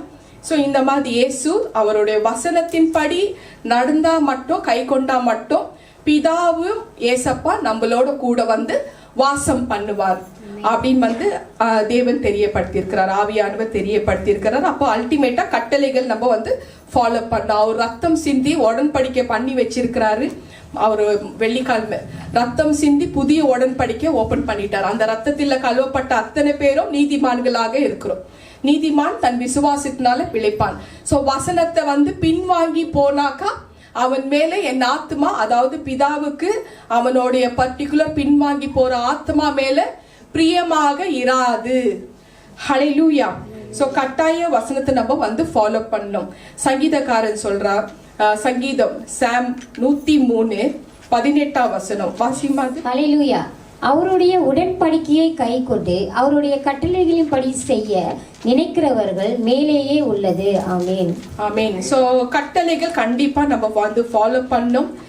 சங்கீதம் 119:59 வசனத்தின்படி தன் வழிகளை சிந்தித்துக் கொண்டு கர்த்தர் பின் தன் கால்களை திருப்பணும். அவ்வளவுதான். நம்ம வந்து வழி தவறி போனாலையும் இது தப்பு, இப்ப வந்து காதுகள் கேட்கறக்குள்ள நம்ம ஓகே ஆண்டவர் தெரியப்படுத்திருக்கிறாரு, இந்த மாதிரி தான் வாழ்க்கை வாழணும், இந்த மாதிரி தூய்மையான வாழ்க்கை வாழணும், அதை சிந்தித்து கொண்டு ஒருவேளை அதுல தவறி போயிருந்தா சிந்தித்து கொண்டு இந்த நாள்ல இந்த தருணத்துல நீங்க கமிட் ஆகுங்க, உடன்படிக்கை பண்ணுங்க. எங்களோட வழிகளை சிந்தித்து கொண்டு கர்த்தாவே உங்கள் பின்னாடி எங்களோட கால்களை திருப்புவேன் என்று சொல்லுங்கள். ஹல்லேலூயா. கர்த்தரின் பரிசுத்த நாமத்துக்கு ஸ்தோத்திரம். இயேசு உயிர் தெழுந்து பேசின 7 வார்த்தைகள். ஹல்லேலூயா. இயேசு சிலுவையில பேசின 7 வார்த்தைகள் எல்லாருக்குமே தெரியும். அது எவ்வளவு முக்கியமான வார்த்தைகளாக இருந்தது. அதை விட உயிர்த்தெழுதலின் 7 வார்த்தைகள், இயேசு கிறிஸ்துவின் 7 வார்த்தைகள் மிக முக்கியமானதுன்றது தேவ ஆவியானவர் தெரியப்படுத்தியிருக்கிறார். அன்னைக்கு சிலுவையில அவர் 7 வார்த்தைகள் தெரியப்படுத்தி உயிரை விட்டார். ஆனா உயிர்த்தெழுந்த இயேசு வந்து நமக்கு கொடுத்துட்டு போயிருக்கிற இந்த 7 வார்த்தைகள் நம்ம ஃபாலோ பண்ணாதான் உத்தம இஸ்ரவேலராக ஆக முடியும். உத்தம கிறிஸ்தவர்களோட வாழ்க்கை என்று எண்ணப்படும். பிதாவுக்கு அவரோட பார்வையில நம்மளோட ஆத்மா பிரியமாக இருக்குமா. அந்த 7 வார்த்தைகளை நம்ம வந்து பார்ப்போம். சோ அதுக்கு முன்னாடி 1 கொரிந்தியர் 15 அதிகாரத்துல 3-10 நோட் பண்ணிக்கங்க. 1 கொரிந்தியர் 15 அதிகாரம் 3-10. கிறிஸ்துவர்கள் வேத வாக்கியத்தின்படி தமது பாவங்களுக்காக கிறிஸ்துவானவர் வேத வாக்கியத்தின்படி நமது பாவங்களுக்காக மரித்து அடக்க பண்ணப்பட்டு 3ஆம் நாள் உயிர் தெழுந்தார். பின்பு கேபாவுக்கும் பின்பு 12 சீஷருக்கும் தரிசனமானார். பின்பு 500 பேருக்கு அதிகமாக சகோதரர்களுக்கு ஒரே வேளையில தரிசனமானார். பின்பு யாக்கோபுக்கு தரிசனம் ஆகுறாரு. அதுக்கப்புறம் அப்போஸ்தலருக்கு தரிசனம் ஆகுறாரு. எல்லாருக்கும் பின்பு சவுலை பவுலாக மாத்தி தரிசனம் ஆகுறாரு. இப்படி தரிசனமாகி அவர் வந்து முதல்ல போய் தன் சீஷர்கள்ட்ட போய் நிக்கிறார். இப்போ இந்த 7 வார்த்தையில முதல் வார்த்தை பாப்போமா? மேத்யூ 28 அதிகாரத்துல 9 வசனம். மத்தேயு 28:9 7 வார்த்தைகளை ஆஃப்டர் ரெசரக்ஷன் டே ஆன பிறகு 7 வார்த்தைகள் இந்த நாள் அவர் பேசுற வார்த்தைகள், அவர் உயிர் தெழுந்து பேசின 7 வார்த்தைகள். மத்தேயு 28:9 வாழ்க, அதுக்கு அர்த்தம் ஆசீர்வாதம், ரிஜாய்ஸ். ஸோ இந்த நாள்ல உயிர்த்தெழுதின் பண்டிகையை கொண்டாட NJPH பிள்ளைகள் நீங்க வந்திருக்கிறீங்க. உங்களை இன்னைக்கு ஆசீர்வதிக்க போறார். ஹல்லேலூயா. கர்த்தரின் பரிசுத்த நாமத்துக்கு ஸ்தோத்திரம். 2வது வார்த்தை மத்தேயு 28:10 இயேசு அவர்களை நோக்கி பயப்படாதீர்கள். பொதுவாவே நம்ம எல்லாருக்குள்ள எல்லாம் இருந்தும், இன்க்ளூடிங் மீ, என்னையும் சேர்த்தா சொல்றேன், எல்லாம் இருந்து ஒருக்குள்ள வந்து ஏதாவது ஒரு பயம் வந்துடும். அச்சோ இப்படி ஆயிடுச்சு அந்த மாதிரி திடீர்னு நமக்கே தெரியாத. எல்லாரும் மாம்சத்துல இருக்கிறோம் இல்லையா, நம்மளாம் கடவுள் இல்லையே. என்னதான் இருந்தாலும் நம்ம we are in flesh. So அந்த பயம்ன்றது வந்து பரிசுத்த ஆவியானவர் தெரியப்படுத்துறார். பிசாசோட முதல் ஆயுதமா பயம்ன்றது பிசாசோட முதல் ஆயுதம். அது நமக்குள்ள இருக்கவே கூடாதுன்னு தெரியப்படுத்துறார். ஸோ அதுதான் 2வது வார்த்தை. அவர்களை நோக்கி பயப்படாதீர்கள் என்று அவர் சொன்னாரு. அநேக காரியங்களை குறித்து தேவன் வந்து பேசுறாரு. ஸோ இந்த மாதிரி பயப்படாதீர்கள் தான் 2வது வார்த்தை அவர் வந்து சொன்னார். ஸோ அதே வார்த்தை தான் நமக்கு ரிலேட் பண்ணிக்கணும். நம்மளையும் பார்த்து அதே தான் சொல்றாரு. எந்த விஷயத்துக்கும் பயப்பட வேண்டாம். எதுக்கு பயப்படணும்? உயிரா போயிடும். ஏசப்பா இன்னைக்கு சொல்லிட்டாரு, அவரோட அனுமதி இல்லாம இந்த உயிர் எடுக்கவே முடியாது. நம்ம காரியங்கள், நம்மளோட பொறுப்புகள், நம்மளோட கடமைகள், நம்மளுக்கு கொடுத்திருக்கிற வேலை முடிக்கிற வரைக்கும் எந்த விஷயமும் நம்மள தாக்க முடியாது. சூழ்நிலைகள் தாக்குற மாதிரி தான் இருக்கும். ஆனா உயிரோட இருக்கிறோமே, அதை மேற்கொள்ளும் வல்லமை நம்மளுக்கு தாங்க ஆண்டவரின் விசுவாசத்தோட இருந்தா ஏன் வந்து நம்மளை காப்பாற்ற மாட்டார் இல்லையாமா? சோ இதுதான் பயப்படாதீர்கள்ன்றது 2வது வார்த்தை. 3வது வார்த்தை லூக்கா 24:36 உங்களுக்கு சமாதானம் உண்டாகட்டும். Piece be with you all. Piece be with you all. உங்களுக்கு சமாதானம் உண்டாகட்டும் என்று ஆவியானவர் தெரியப்படுத்துறாரு. உலகம் தரக்கூடாத சமாதானம் தேவனால் மட்டும்தான் கொடுக்க முடியும். அவர் தான் கொடுக்க முடியும். உலகம் தரக்கூடாத சமாதானம் இறைவன் மட்டும்தான் கொடுக்க முடியும்னு தேவ ஆவியானவர் தெரியப்படுத்தினார். 4வது வார்த்தை யோவான் 21 அதிகாரத்திலிருந்து 21 அதிகாரம் அதுல 15 19. யோவான் ஜான் 21st சாப்டர் 15 19 பீட்டரை பார்த்து சொல்றாரு, நீ என்னை நேசிக்கிறியா? Do you love me? நீ என்னை நேசிக்கிறாயா? நீ என்னை நேசிக்கிறாயா என்று கேட்டாரா? இன்று உங்களை பார்த்து இதுதான் கேட்கிறாரு, நீங்கள் எல்லோருமே என்னை நேசிக்கிறீர்களா? ஏசப்பா கேட்கிறார். ஹல்லேலூயா. நேசிக்கிறோம் என்று சொன்னால் யாரெல்லாம் அவரை நேசிக்கிறோம் என்று சொன்னீர்களோ அவர் நடந்தபடிதான் நடக்கணுமா? அவர் நடந்தபடி நடக்கணுமா? அவர் எப்படி நடந்தாரு? நமக்காக, அன்பின் நிமித்தம் நமக்காக பலியானார். உன்னோட சிலுவையை நீ சுமந்து என்ன பின்பற்றி வா. சிலுவை என்பது நான் ஆல்ரெடி வந்து பேசிட்டேன். 40 நாள் சுமக்கிறது சிலுவை கிடையாது. வியாகுலம், லென்த் சீசனுக்கும் நமக்கு சம்பந்தம் கிடையாது. சிலுவை என்பது வாழ்நாள் முழுக்க சுமக்கணும். 365 நாள் சுமக்கணும். சிலுவை என்பது அன்பின் அடையாளம். அந்த அன்பு, இயேசு மேல வைத்திருக்கிற அன்பு 365 நாளும் சுமக்கணும். இதுதான். நீ என்னை நேசிக்கிறியா என்று கேட்டதுக்கு பதில், நீ ஒருவேளை நீ நேசிக்கிறேன் என்று சொன்னாக்கா நான் நடந்தபடிதான் நீ நடக்கணும். Follow me, carry your cross. உன் சிலுவை சுமந்து நீ என்னை பின்பற்றி வா. இது 4வது வார்த்தையாக இருந்தது. சோ நம்ம எல்லாருமே அந்த அன்பின் ஸ்வரூபமான இயேசுவை பின்பற்றுவோம். சிலுவை சுமந்து நம்ம பின்பற்றுவோம். ஹல்லேலூயா. கர்த்தரின் பரிசுத்த நாமத்துக்கு ஸ்தோத்திரம். 5வது வார்த்தை யோவான் 20 அதிகாரத்துல 29வது வசனம். John 20th chapter 29. 8 நாள் கழிச்சு தோமா என்ற ஒரு சீடனை கடிந்து கொண்டார். ஏசப்பா வந்து கடிந்து கொள்கிறாரு. என்னை கண்டதுனால நீ விசுவாசித்தாய், காணாதிருந்து விசுவாசிக்கிறவர்களே பாக்கியவான்கள். அந்த நாள்ல தோமா கூடவே இருந்தார். கூட இருந்து ஏசப்பா உயிரோட இருக்கிறக்குள்ளவே சொன்னாரு, நான் மரித்தா 3ஆவது நாள் உயிர் தெழுந்து நான் வந்துடுவேன்னு சொல்லி இருக்கிறார். அதை கேட்ட தோமா சந்தேகம். சந்தேகத்தோட பாக்குறாரு. நான் வந்து பார்த்தேன்னு, கையில ஆணி அடிச்சது அந்த ஹோலை நான் தொட்டு பார்க்கணும், என் விரலால உங்க கையை தொட்டு பார்த்தா தான் நான் நம்புவேன். ஸோ அந்த மாதிரி நம்பிக்கை விசுவாசம் அன்னைக்கு இல்லை, தோமாக்கு இல்லை. ஆனா நம்ம ஒரு 2000 வருஷத்துக்கு முன்னாடி நம்ம காணல, ஆனா சொன்னதை கேட்டு அவரோட அற்புதங்களை பார்த்து இன்றைக்கு நம்ம விசுவாசிக்கிறோம் இல்லம்மா. அப்ப நம்ம தான் பாக்கியவான்கள். கரங்களை தட்டுங்க உங்களுக்கு நீங்களே. ஹல்லேலூயா.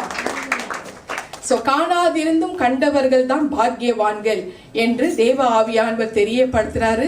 சோ இன்று நம்மளோட வாழ்க்கை எத்தனையோ காரியங்கள்ல வந்து நம்ம ஜெபிக்கிறோம், எத்தனையோ காரியங்களுக்காக நம்ம ஜெபிக்கிறோம் இல்லம்மா. அந்த ஜெபிக்கிறக்குள்ள விசுவாசத்தோட நம்ம ஜெபிக்கிறவர்கள் பாக்கியவான்கள் அப்படின்னு வந்து தேவ ஆவியானவர் தெரியப்படுத்துறாரு. மார்க் 11:24. சோ இதுவெல்லாம் வந்து 5வது வார்த்தை. 6வது வார்த்தை, 5வது வார்த்தை என்னன்னு தெரிஞ்சிச்சு இல்லையா? கண்டதுனாலே விசுவாசிக்கிறேன், காணாதிருந்து விசுவாசிக்கிற நம்மளை பார்த்து பாக்கியவான்கள். எந்த ஒரு காரியத்துல நம்ம ஜெபம் பண்ணா விசுவாசத்தோட ஜெபம் பண்ணுங்க, அவங்க தான் பாக்கியவான்கள். ஓகேவா? 6வது வார்த்தை மத்தேயு 28:19-20. நீங்கள் புறப்பட்டு போய் சகல ஜாதிகளையும் சீஷர்கள் ஆக்குங்கள் என்றார். தேவன் நமக்கு ஒவ்வொருத்தருக்கும் கொடுக்கிற ஊழியத்தின் அழைப்பு இதுதான் அப்படின்னு வந்து தேவ ஆவியானவர் தெரியப்படுத்துறாரு. எத்தனை நாள் நம்ம வந்து பிலீவர்ஸா விசுவாசிகளாக இருக்கணும், சீஷர்களாக மாறணும்ன்றார். சீஷர்களாக நம்ம எல்லாருமே மாறணுமா? கிறிஸ்தவர்கள் என்ற ஒரு பேர் வந்து சீஷர்கள் தான் முதல்ல வந்ததா. அப்போஸ்தலர் நடவடிக்கை ஆக்ட்ஸ் 11:26 சீஷர்களுக்கு தான் கிறிஸ்தவர்களின் பேர் வந்துச்சு. அப்ப நம்ம எல்லாருமே ஒவ்வொரு தலையும் சீஷர்கள். இதுதான் 6வது வார்த்தைன்னு தேவ ஆவியானவர் தெரியப்படுத்தினார். ஏன்னா அவர் பேசின வார்த்தை தானே இது. 7வது வார்த்தை மார்க் 16:15. இயேசு கொடுக்கும் பிரதான கட்டளை இதுதான், நீங்கள் உலகம் எங்கும் போய் சர்வ சிருஷ்டிகளுக்கும் சுவிசேஷத்தை அறிவீங்கள், பிரசங்கிங்கள், பிரசங்க பண்ணுங்கள் அப்படின்னு வந்து தேவ ஆவியானவர் தெரியப்படுத்தினார். இதுதான் 7 வார்த்தை. ஸோ இந்த 7 வார்த்தைகளை நோட் பண்ணிக்கங்க. ஸோ அவர் உயிர் தெழுந்து பரமேறி செல்லுவதற்கு முன்பதாக பேசின இந்த 7 வார்த்தைகள், கடிந்து கொண்ட வார்த்தைகள், அவரோட பிரதான கட்டளைகள் இதுவே. இயேசு பிறந்தார், மரித்தார், உயிர் தெழுந்தார், ஆனால் சதா காலங்களும் இன்றைக்கும் அவரு உயிரோட இருக்கிறார்ன்றது நமக்கு நிரூபிச்சிருக்கிறார். ஹல்லேலூயா. கர்த்தரின் பரிசுத்த நாமத்துக்கு ஸ்தோத்திரம். சோ இந்த இயேசு பேசின இந்த 7 வார்த்தைகள் நம்மளோட வாழ்க்கையில ஆக்டிவேட்ல கொண்டு வரணுமா? நம்மளோட இந்த நாள்ல அவர் உயிர் எழுந்த நாள்ல பேசின இந்த 7 வார்த்தைகளை ஆக்டிவேட்ல கொண்டு வரணுமா? சோ நம்ம வந்து கை கொள்ள வேண்டுமா? தேவனுக்கு பிரியமானது நம்ம வந்து செய்யறக்குள்ளும் உண்மையாகவே கிறிஸ்துவர்களோட வாழ்க்கை அவருக்கு ரொம்ப பிடிச்சிருக்குமா அப்படின்னு வந்து தேவ ஆவியானவர் தெரியப்படுத்துறார். ஹல்லேலூயா. கர்த்தரின் பரிசுத்த நாமத்துக்கு ஸ்தோத்திரம். சோ இந்த உயிர்த்தெழுதல் நாளின் பண்டிகை இது நமக்கு மிக முக்கியமான ஒரு பண்டிகை. என்னோட வாட்ஸ்அப்ல வந்து ஒரு 90% ஹாப்பி ஈஸ்டர்னே போட்டிருக்கிறாங்க. ஏசு நான் ஏன்னா நான் கேத்தலிக் பேக்ரவுண்டா இருக்கிறதுனால எங்க குடும்பம் மொத்தமும் இன்னைக்கு விஷ் பண்ணிக்கிறாங்க ஹாப்பி ஈஸ்டர், ஹாப்பி ஈஸ்டர்னு. ஆனா இந்த பண்டிகை எப்படி வந்தது, அந்த பேர் எப்படி வந்தது அது போடுமா? இது வந்து ஒரு டாக்குமெண்டரி இது ஹிஸ்டரி. இது மித்தாலஜி மட்டும் இல்லை, இது ஹிஸ்டரி.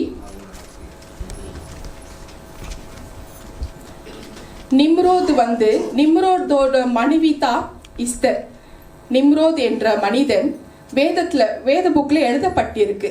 வசனங்களை நோட் பண்ணிக்கங்க. ஜெனசிஸ் 10:10. இந்த மனிதன் வந்து அந்த நிம்ரோத் என்ற ஒரு மனிதன் நோவாவோட கொள்ளு பேரன், கிரேட் கிராண்ட்சன். ஸோ இந்த மாதிரி கொள்ளு பேரனா நிம்ரோது. ஸோ இந்த நிம்ரோது கொள்ளு பேரனாக இருந்ததுனால இந்த நிம்ரோது வந்து ஒரு லேண்டுக்கே நிம்ரோதுன்ற ஒரு பேரு மீகா 5:6 சொல்லப்பட்டிருக்கு. மீகா 5:6 இந்த ஒரு லேண்டுக்கே அவரோட பேர் வைத்து இருக்கிறாங்க. ஸோ இந்த மாதிரி இந்த இஸ்தர்ன்றது வந்து இஸ்தர் என்ற ஒரு லேடி வந்து நிம்ரோதோட மனைவி. இது வந்து சுமேரியன் ஹிஸ்டரியில இருக்கு, பாபிலோனிய ஹிஸ்டரியில இருக்கு, இல்காமிக் புக்லயும் இருக்கு. இது மித்தாலஜி மாத்திரம் இல்லை, இது டாக்குமெண்ட்ரி பதிவிடப்பட்டிருக்கு. இந்த இஸ்தர் என்ற ஒரு லேடி, நிம்ரோதோட மனைவி, இவங்க 2 பேருக்கு பிறந்த ஒரு மகன் தான் தம்மூஸ். தம்மூஸ் என்ற ஒரு விஷயம், இந்த பேரு வேதத்துல பதிவிடப்பட்டிருக்கு. நிம்ரோத் அப்பா, தம்மூஸ் மகன். மகனோட பேரு பதிவிடப்பட்டிருக்கு. எழுதிக்கங்க. எசேக்கியேல் 8ஆம் அதிகாரம் 14ஆம் வசனம். எசேக்கியேல் 8:14. ஸோ இந்த இடத்துலையும் தம்மோஸ் பத்தி எழுதப்பட்டிருக்கு. எதுக்காகனாக்கா அவங்க தாய், அதாவது இஸ்தர் என்ற ஒரு தாய், நிம்ரோத் மரித்து போறாரு. அப்போ தம்மோஸ்க்கு 40 வயசு அந்த டைம்ல. ஸோ அவர் காட்டுக்கு வேட்டையாட போறாரு. ஒரு கொடூரமான ஆனிமல்ல அவர் சிக்கி மரணம் அடைகிறாரு. டைரக்டா ஹெல்லுக்கு போயிடுறாரு.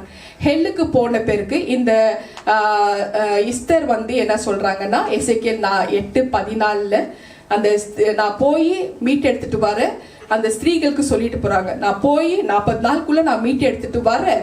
ஸோ அதை மீட் எடுத்து வர வரைக்கும் நீங்க துக்கம் கொண்டாடுங்க, அழுதுட்டு இருங்க. ஸோ அதனால தான் 40 நாள் லென்த் சீசனுக்கு அந்த யூதர்கள் பண்ணியிருக்கிற ஒரு பழக்கம் இது. அதாவது இயேசு பொறுக்கிறதுக்கு முன்னாடி 2000 வருஷத்துக்கு அப்புறம், அதாவது 4000 வருஷத்துக்கு முன்னாடி நோவா காலத்துலங்க யூதர்கள் பண்ண ஒரு விஷயம், இந்த பழக்கம் இது. ஸோ அந்த மாதிரி அந்த இஸ்தர் சொல்லிட்டு போறாங்க. ஆனா போய் பாதாளத்துல ஒவ்வொரு படிப்படியா போறாங்க, கேட் தொறுக்குது.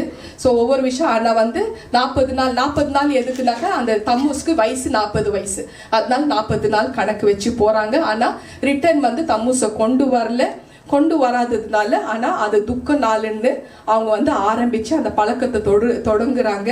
அதுக்கப்புறம் இயேசு சிலுவை சுமந்து சிலுவை எடுத்துட்டு வராரு.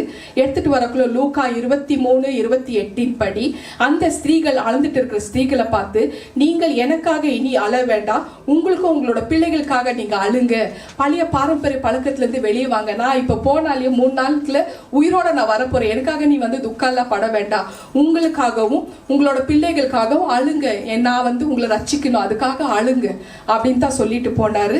ஸோ அந்த மாதிரி ஒரு விஷயம். ஸோ இந்த இஸ்தர்ன்ற ஒரு பேரு காலப்போக்கில் ஈஸ்டராக மாறியது. ஸோ இந்த பழக்கத்தை கான்ஸ்டான்டினோப்பல் மன்னன் தான் ரோம அரசாட்சியில் அவர் பண்ணியிருக்கிற ஒரு லா, இது ரூல். ஸோ அந்த பழக்கத்தை மாத்தாம 2000 வருஷமா ஈஸ்டர் ஈஸ்டர் ஈஸ்டர் பண்டிகைனே நம்ம சொல்ல ஆரம்பிச்சிருக்கிறோம். ஸோ இந்த மாதிரி பழக்கம் இயேசுக்கும் இந்த 40 நாள் லென்த் சீசனுக்கும் சம்பந்தமே கிடையாது. அந்த ஈஸ்டர் என்ற ஒரு பேரு உருவதலின் கடவுள், அவங்க கடவுளாம். ஸோ அவங்க முட்டையில தம்மூஸ் பொறுப்பான் எல்லாரும் முட்டையை வச்சு கொண்டாடிட்டு இருக்காங்க. அந்த முட்டையில தம்மூஸ் பொறுப்பான். இயேசுக்கும் இந்த தம்மூஸ்க்கும் சம்பந்தமே இல்லை. ஈஸ்டர் பண்டிகைக்கும் இயேசுக்கும் லென்த் சீசனுக்கும் சம்பந்தமே இல்லை. அவர் நமக்காக வியாகுலப்பட்டது சில மணி நேரம் தான். அதாவது கெத்செமனே கார்டன்ல சில மணி நேரம் வியாகுலப்பட்டாரு. அதுக்கப்புறமா மரணம் அடைகிறாரு. 3ஆம் நாள் உயிர் தெழுந்தாரு. ஸோ 40 நாளுக்கும் நமக்கும் சம்பந்தம் கிடையாது. ஸோ அவரோட உயிர் தெழுந்தலின் பண்டிகை தான் நம்ம சொல்லணும்னு தேவ ஆவியானவர் தெரியப்படுத்துறாரு. ஸோ இதுக்கு ரிலேட்டடா ஒரு எக்ஸாம்பிளும் சொல்லியிருந்தேன். சோத்துல பூசணிக்காவை, முழு பூசணிக்காவை சோத்துல மறைச்ச கதை, அது மறுபடியும் ஷார்ட்டா சொல்லி விட்டுரு. ஏன்னா இந்த லைன்ல பார்த்துட்டு இருக்கிறாங்க நிறைய பேருக்கு சத்தியத்தை புரியணும் இல்லையா. முழு பூசணிக்காய் சோத்துல மறைச்ச கதை என்னன்னாக்கா, ஒரு ரிச் மேனு, ரொம்ப செல்வம் அவருக்கு, பக்கத்துல ஒரு ஏழை விவசாயி, பக்கத்துல அவரு காம்பவுண்ட்ல சின்ன சின்ன செடிங்கெல்லாம் போட்டிருக்கிறாரு. அதுல ஒரு பூசணிக்காய் செடி, அந்த கொடி வளர்ந்து போய் காம்பவுண்ட் சைடா வழியா போறதுக்குள்ள ஒரு பெரிய அழகான பூசணிக்காய் கிடைக்குது. அந்த பெரிய மனுஷன் காசு கொடுத்து வாங்கியிருக்கலாம், இல்ல கேட்டு வாங்கியிருக்கலாம், லபுக்குன்னு புடுங்கி கொண்டு வச்சு தின்னுட்டாரு. இந்த விஷயம் அவருக்கு தவிர ஊர் மக்களுக்கு எல்லாருக்குமே தெரிஞ்சிடுச்சு.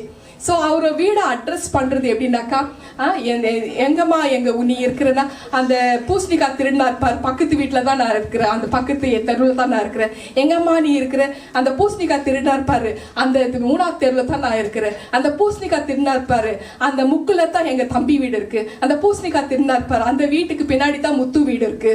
அந்த மாதிரி அப்போ வந்து இப்படியே தலைமுறைகள் போது 4ஆவது தலைமுறை வந்துடுச்சு.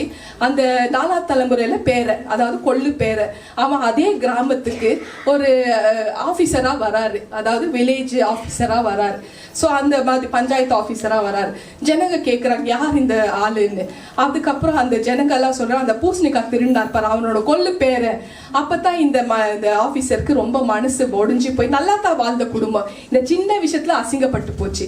ஸோ அதுக்கப்புறம் வந்து அந்த ஞானி கிட்ட போய் கேட்கிறாரு இந்த ஆஃபீஸரு, இந்த மாதிரி எங்க குடும்பமான இப்படி போயிருக்கு, எல்லாருமே பூசணிக்காய் திருடின வீடுன்னே எங்களை அட்ரஸ் பண்றாங்க, இது மாறணும்னா என்ன செய்யணும்னு அழ ஆரம்பிக்கிறார். அப்போ அவரு ஒரு வழியை சொல்றாரு, உன்னால சாப்பாடு போட முடியுமாமா 10 நாள், அதாவது அந்த ஞானி கேட்கிறாரு அந்த ஆபீசர்கிட்ட, ஒரு 50 பேருக்கு சாப்பாடு போட முடியுமா ஒரு 10 நாளைக்கு? ஸோ கண்டிப்பா நான் போடுவேன். 10 பேருக்கு போடுன்னு கேட்கிறாரு. இல்ல நான் 50 பேருக்கே போடுவேன் அப்படின்னு வந்து இந்த ஆபீசர் சொல்றாரு. அப்ப ஞானி சொல்றாரு, சரி நீ 50 பேருக்கு 10 நாளைக்கு சாப்பாடு போடு, இலவசமா போடு அப்படின்னு சொன்ன கையோட ஒவ்வொரு நாளும் இலவசமா 10 நாள் சாப்பாடு போட ஆரம்பிக்கிறாரு. ஸோ கிட்டத்தட்ட 5 நாள் போட ஆரம்பிக்கிறாரு. எல்லா ஏழை எளிய மக்களுக்கு, வயசானவங்களுக்கு, அனாதைங்களுக்கு, ரோட்ல வந்து ஆதரவு இல்லாத ஜனங்களுக்கு, ஸோ அந்த மாதிரி இலவசமா சாப்பாடு சோறு போட ஆரம்பிக்கிறாரு. ஸோ அந்த வீட்டை இப்போ வந்து 5வது 6வது நாள் ஆன பிறகு எப்படி அட்ரஸ் பண்றாங்கன்னா, அந்த வந்தவங்களுக்கு சோறு போடுற வல்லவராக இருக்கிறாங்களே, அந்த சோறு போடுற வீடு இருக்கு, நல்லபடியா சோறு போடுறாங்களே, அந்த வீட்டுக்கு பின்னாடி தான் நம்ம ஆனா இருக்கிறாங்க, அந்த வந்தவருக்கு சோறு போடுறாங்க பாருங்க, அந்த வீட்டுக்கு முக்குல தான் நம்ம ராபர்ட் பிரதர் இருக்கிறாங்க, வந்தவருக்கு சோறு போடுறாங்க பாரு, அந்த வீட்டுக்கு 4வது தெருல தான் ஆண்டி ஃப்ளோர் ஆண்டி இருக்கிறாங்க. ஸோ இந்த மாதிரி வந்தூருக்கு சோறு போடுறாங்க, வந்தூருக்கு சோறு போடுறாங்க பாரு, அந்த வீட்டுக்கு பின்னாடி தான், அந்த வீட்டு எதிர்க்கத்தா, அந்த வீட்டுக்கு 4வது தெருல தான் பொண்ணுக்கு டியூஷன் போறாங்க. அந்த மாதிரி சொல்லி சொல்லி ஸோ முழு பூசணிக்காவை சோத்துல மறைச்ச ஒரு கதை இது. ஸோ அந்த மாதிரி 2000 வருஷத்துக்கு முன்னாடி இந்த கான்ஸ்டான்டினோப்பிள் ஈஸ்டர் என்ற பண்டிகை வந்து அங்கீகாரம், அந்த இச்சையின் ஆவி, இச்சையின் தேவதை அந்த தம்மூஸ் தன்னோட மகனை கல்யாணம் பண்ணிக்க விரும்புறாங்க. நிம்ரூது வந்து பராக்கிரமசாலி, இறந்த கையோட அந்த நிம்ரூதோட ஆத்மா தன்னோட மகனுக்குள்ள வந்துச்சுன்னு ஒரு நினைப்பு மனசுல. சோ அந்த தம்மூஸ் தான் தன்னோட கணவன் நினைச்சு சொந்த மகனவே கல்யாணம் பண்ணிக்கணும்னு விருப்பப்பட்டு அந்த ஈஸ்டர்ன்ற ஒரு லேடி, அதாவது தாயி, தன்னோட மகன் இறந்த உடனே ஹெல்லுக்கு வரைக்கும் போயிட்டு வராங்க. இது இல்காபிக் புக்லயும் இருக்கு, சுமேரியன் ஹிஸ்டரியில இருக்கு, பாபிலோன் ஹிஸ்டரியில இருக்கு. இது மித்தாலஜி மட்டும் இல்ல, பதிவிடப்பட்டிருக்கு டாக்குமெண்டரியில. ஸோ இதுதான் வந்து ஹிஸ்டரி. ஸோ இது வரலாறு. இதை மாத்தணும்னாக்கா இந்த முழு பூசணிக்காய் சோத்துல மறைச்ச மாதிரி நம்ம எல்லாருமே சீஷர்களாக மாறி உயிர்த்தெழுதலின் பண்டிகையை சொல்ல ஆரம்பிக்கணும். ஹல்லேலூயா! கர்த்தரின் பரிசுத்த நாமத்துக்கு ஸ்தோத்திரம். உங்களுக்கு சமாதானம் உண்டாகட்டும். Piece be with you. எல்லாரும் எழுந்து நின்று கர்த்தர் நமக்கு சொல்லி கொடுத்த ஜெபத்தை நம்ம சொல்லுவோம். பரமண்டங்களில் இருக்கிற எங்கள் பிதாவே, உம்முடைய நாமம் பரிசுத்தப்படுவதாக, உம்முடைய ராஜ்யம் வருவதாக, உம்முடைய சித்தம் பரமண்டத்திலே செய்யப்படுகிறது போல பூமியிலும் செய்யப்படுவதாக. எங்களுக்கு வேண்டிய ஆகாரத்தை இன்று எங்களுக்கு தாரும். எங்கள் கடனாளிகளுக்கு நாங்கள் மன்னிக்கிறது போல எங்கள் கடன்களை எங்களுக்கு மன்னியும். எங்களை சோதனைக்கு உட்பட பண்ணாமல் தீமையிலிருந்து எங்களை ரட்சித்துக் கொள்ளும். ராஜ்யமும் வல்லமையும் மகிமையும் என்றென்றைக்கும் உடையவைகளே. ஆமென். இங்கிலீஷ்ல சொல்லுவோம். Our Father in heaven, hallowed be your name. Your kingdom come, your will be done on earth as it is in heaven. Give us today our daily bread, and forgive us our debts as we also have forgiven our debtors. And lead us not into temptation, but deliver us from the evil one. For yours is the kingdom and the power and the glory forever. ஆமீன். உட்காருவோம். எல்லாரும் உங்களோட அன்பு காணிக்கைகளை கையில எடுத்துக்கங்க. நீங்க கொடுக்கிற காணிக்கைகள் 30, 60, 100 ஆகும்படியாக கர்த்தர் உங்களை ஆசீர்வதிப்பார். இன்னைக்கு உயிர்த்தெழுதல் நாளின் பண்டிகை. ஏசப்பாவை உற்சாகப்படுத்தி நம்ம இந்த பாடல்ல நம்ம கலந்துக்கலாம். கைகளை கரங்களை தட்டி அவரை மகிமைப்படுத்துங்க. எங்கே போவேன் நான், எங்கே போவேன் நான், உம்மை விட்டு எங்கே போவேன் நான், இயேசுவே எங்கே போவேன் நான், எங்கே போவேன் நான், உம்மை விட்டு எங்கே போவேன் நான், உம்மை விட்டு எங்கே போவேன் நான், இயேசுவே உம்மை விட்டு எங்கே போவேன் நான். ஜீவ வார்த்தைகள் மீட்கும் கிருபை கிருபைகள், சுகமளிக்கும் அற்புதங்கள் இருப்பதெல்லாம் உம்மிடமே, சுகமளிக்கும் அற்புதங்கள் இருப்பதெல்லாம் உம்மிடமே. உம்மை விட்டு எங்கே போவேன் நான் இயேசுவே, உம்மை விட்டு எங்கே போவேன் நான், எங்கே போவேன் நான், எங்கே போவேன் நான், உம்மை விட்டு எங்கே போவேன் நான். தேவ வல்லமைகள் ஆசீர்வாதங்கள், தேவ வல்லமைகள் ஆசீர்வாதங்கள், பரலோக இன்பங்கள் இருப்பதெல்லாம் உம்மிடமே, பரலோக இன்பங்கள் இருப்பதெல்லாம் உம்மிடமே. உம்மை விட்டு எங்கே போவேன் நான் இயேசுவே, உம்மை விட்டு எங்கே போவேன் நான், எங்கே போவேன் நான், எங்கே போவேன் நான், உம்மை விட்டு எங்கே போவேன் நான். கருணை இரக்கங்கள் மனதுருக்கங்கள், கருணை இரக்கங்கள் மனதுருக்கங்கள், சிலுவை ஜெயங்கள் இருப்பதெல்லாம் உம்மிடமே, சிலுவை ஜெயங்கள் இருப்பதெல்லாம் உம்மிடமே. உம்மை விட்டு எங்கே போவேன் நான் இயேசுவே, உம்மை விட்டு எங்கே போவேன் நான், எங்கே போவேன் நான், எங்கே போவேன் நான், உம்மை விட்டு எங்கே போவேன் நான் இயேசுவே, உம்மை விட்டு எங்கே போவேன் நான். ஹல்லேலூயா. அவர் உயிர்த்தெழுந்தார். Praise God. எல்லாரும் எழுந்து நின்று திருவிருந்துக்கு பந்திக்கு ஆயத்தமாகவும் முழுக்க ஞானஸ்தானம் எடுத்தவங்க திருவிருந்து பந்தியில பங்கு பெறலாம். ஆண்டவராகிய இயேசு கிறிஸ்து தன்னை காட்டி கொடுக்கும் அந்த ராத்திரி பந்தியில் சொன்ன வார்த்தையை நாம் நினைவு கூறுவோம். இயேசு கிறிஸ்து அப்பத்தை தன் கையில் எடுத்து அதை ஸ்தோத்திரித்து அதை பிரித்து, இது உங்களுக்காக பிக்கப்பட்ட என்னுடைய சரீரம், இதை வாங்கி உண்ணுங்கள், என்னை நினைவு கூறும்படியாக இதை செய்யுங்கள். அதை நாம் செய்வோம். இது இயேசு கிறிஸ்துவின் சரீரம். ஆமென்.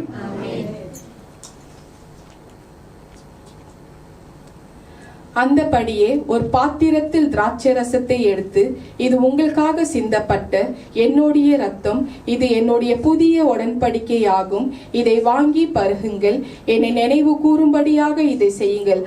அதை நாம் செய்வோம். இது இயேசு கிறிஸ்துவின் இரத்தம். ஆமென்.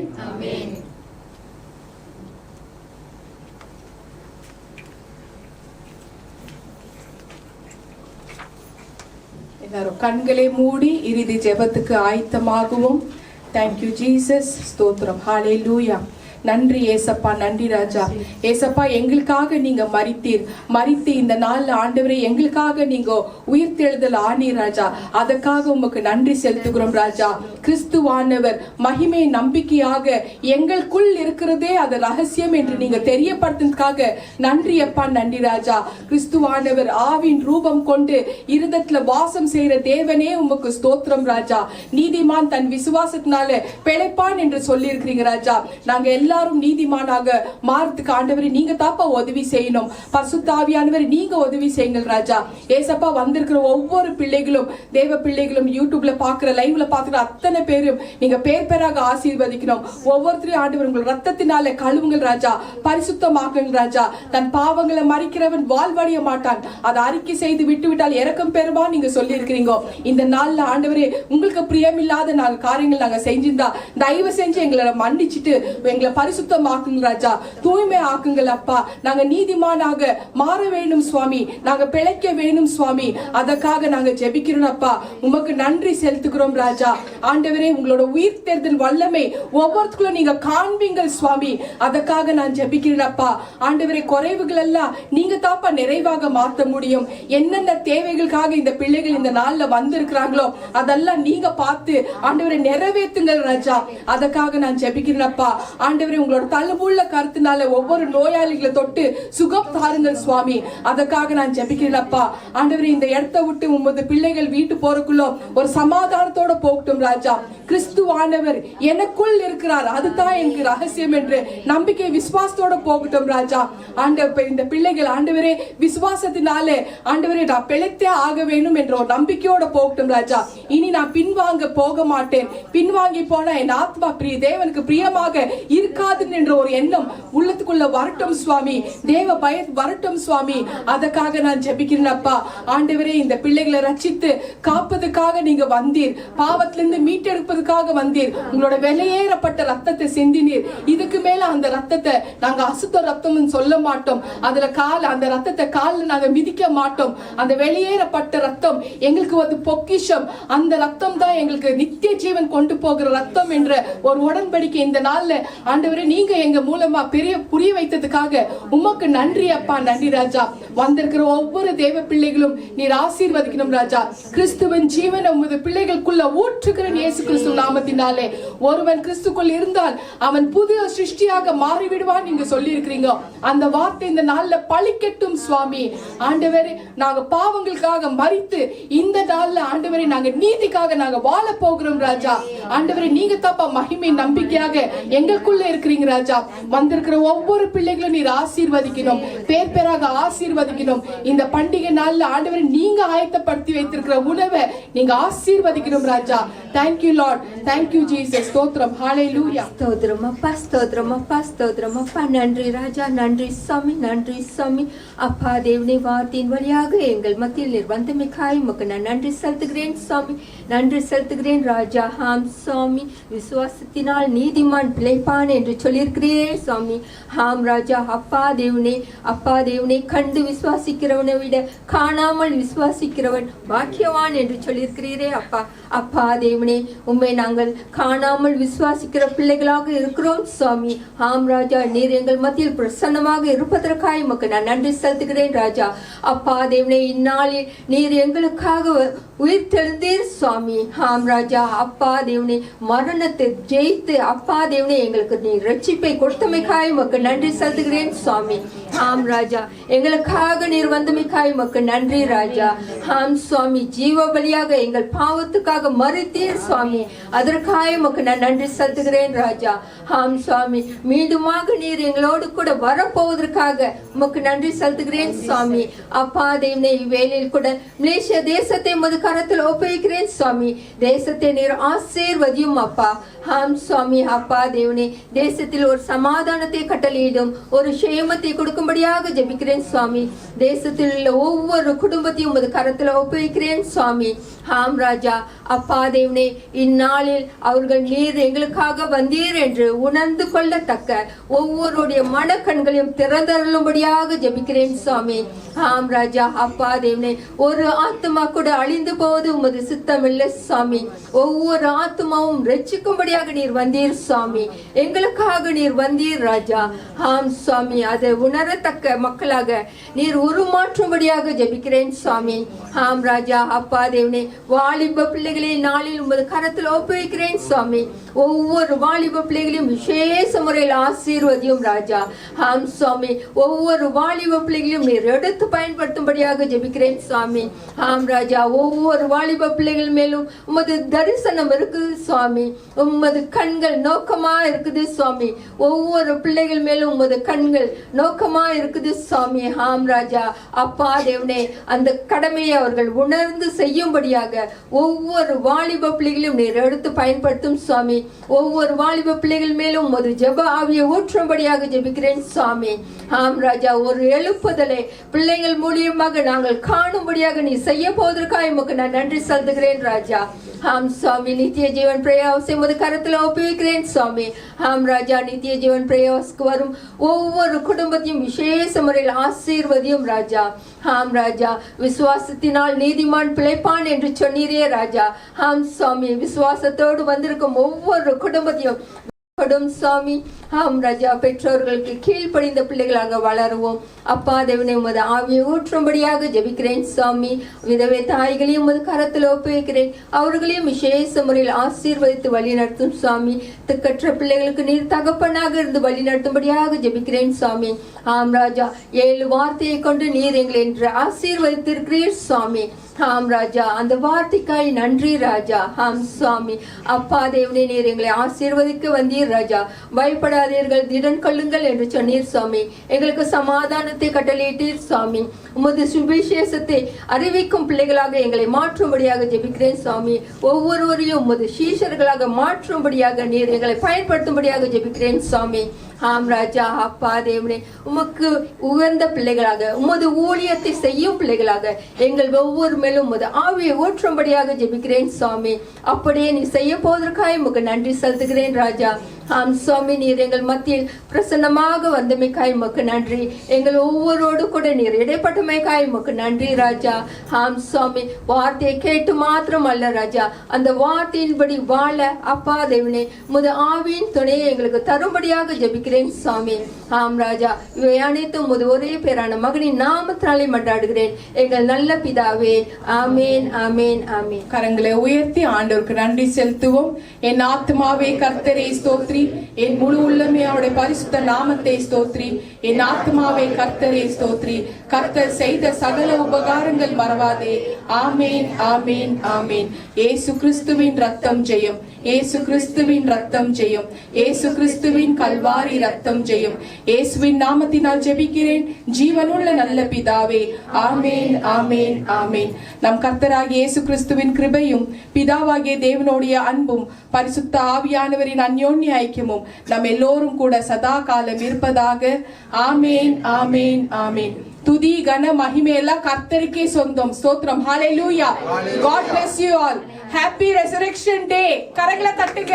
ஹவுஸ் நித்திய ஜீவன் ஜெப வீடு என்கிற கர்த்தருடைய ஆசீர்வாதமான வீடியோகளை கண்டு தேவ கிருபையை பெற்றுக் கொள்வீர்களாக. கர்த்தர் உங்களை ஆசீர்வதிப்பாராக. ஆமென்.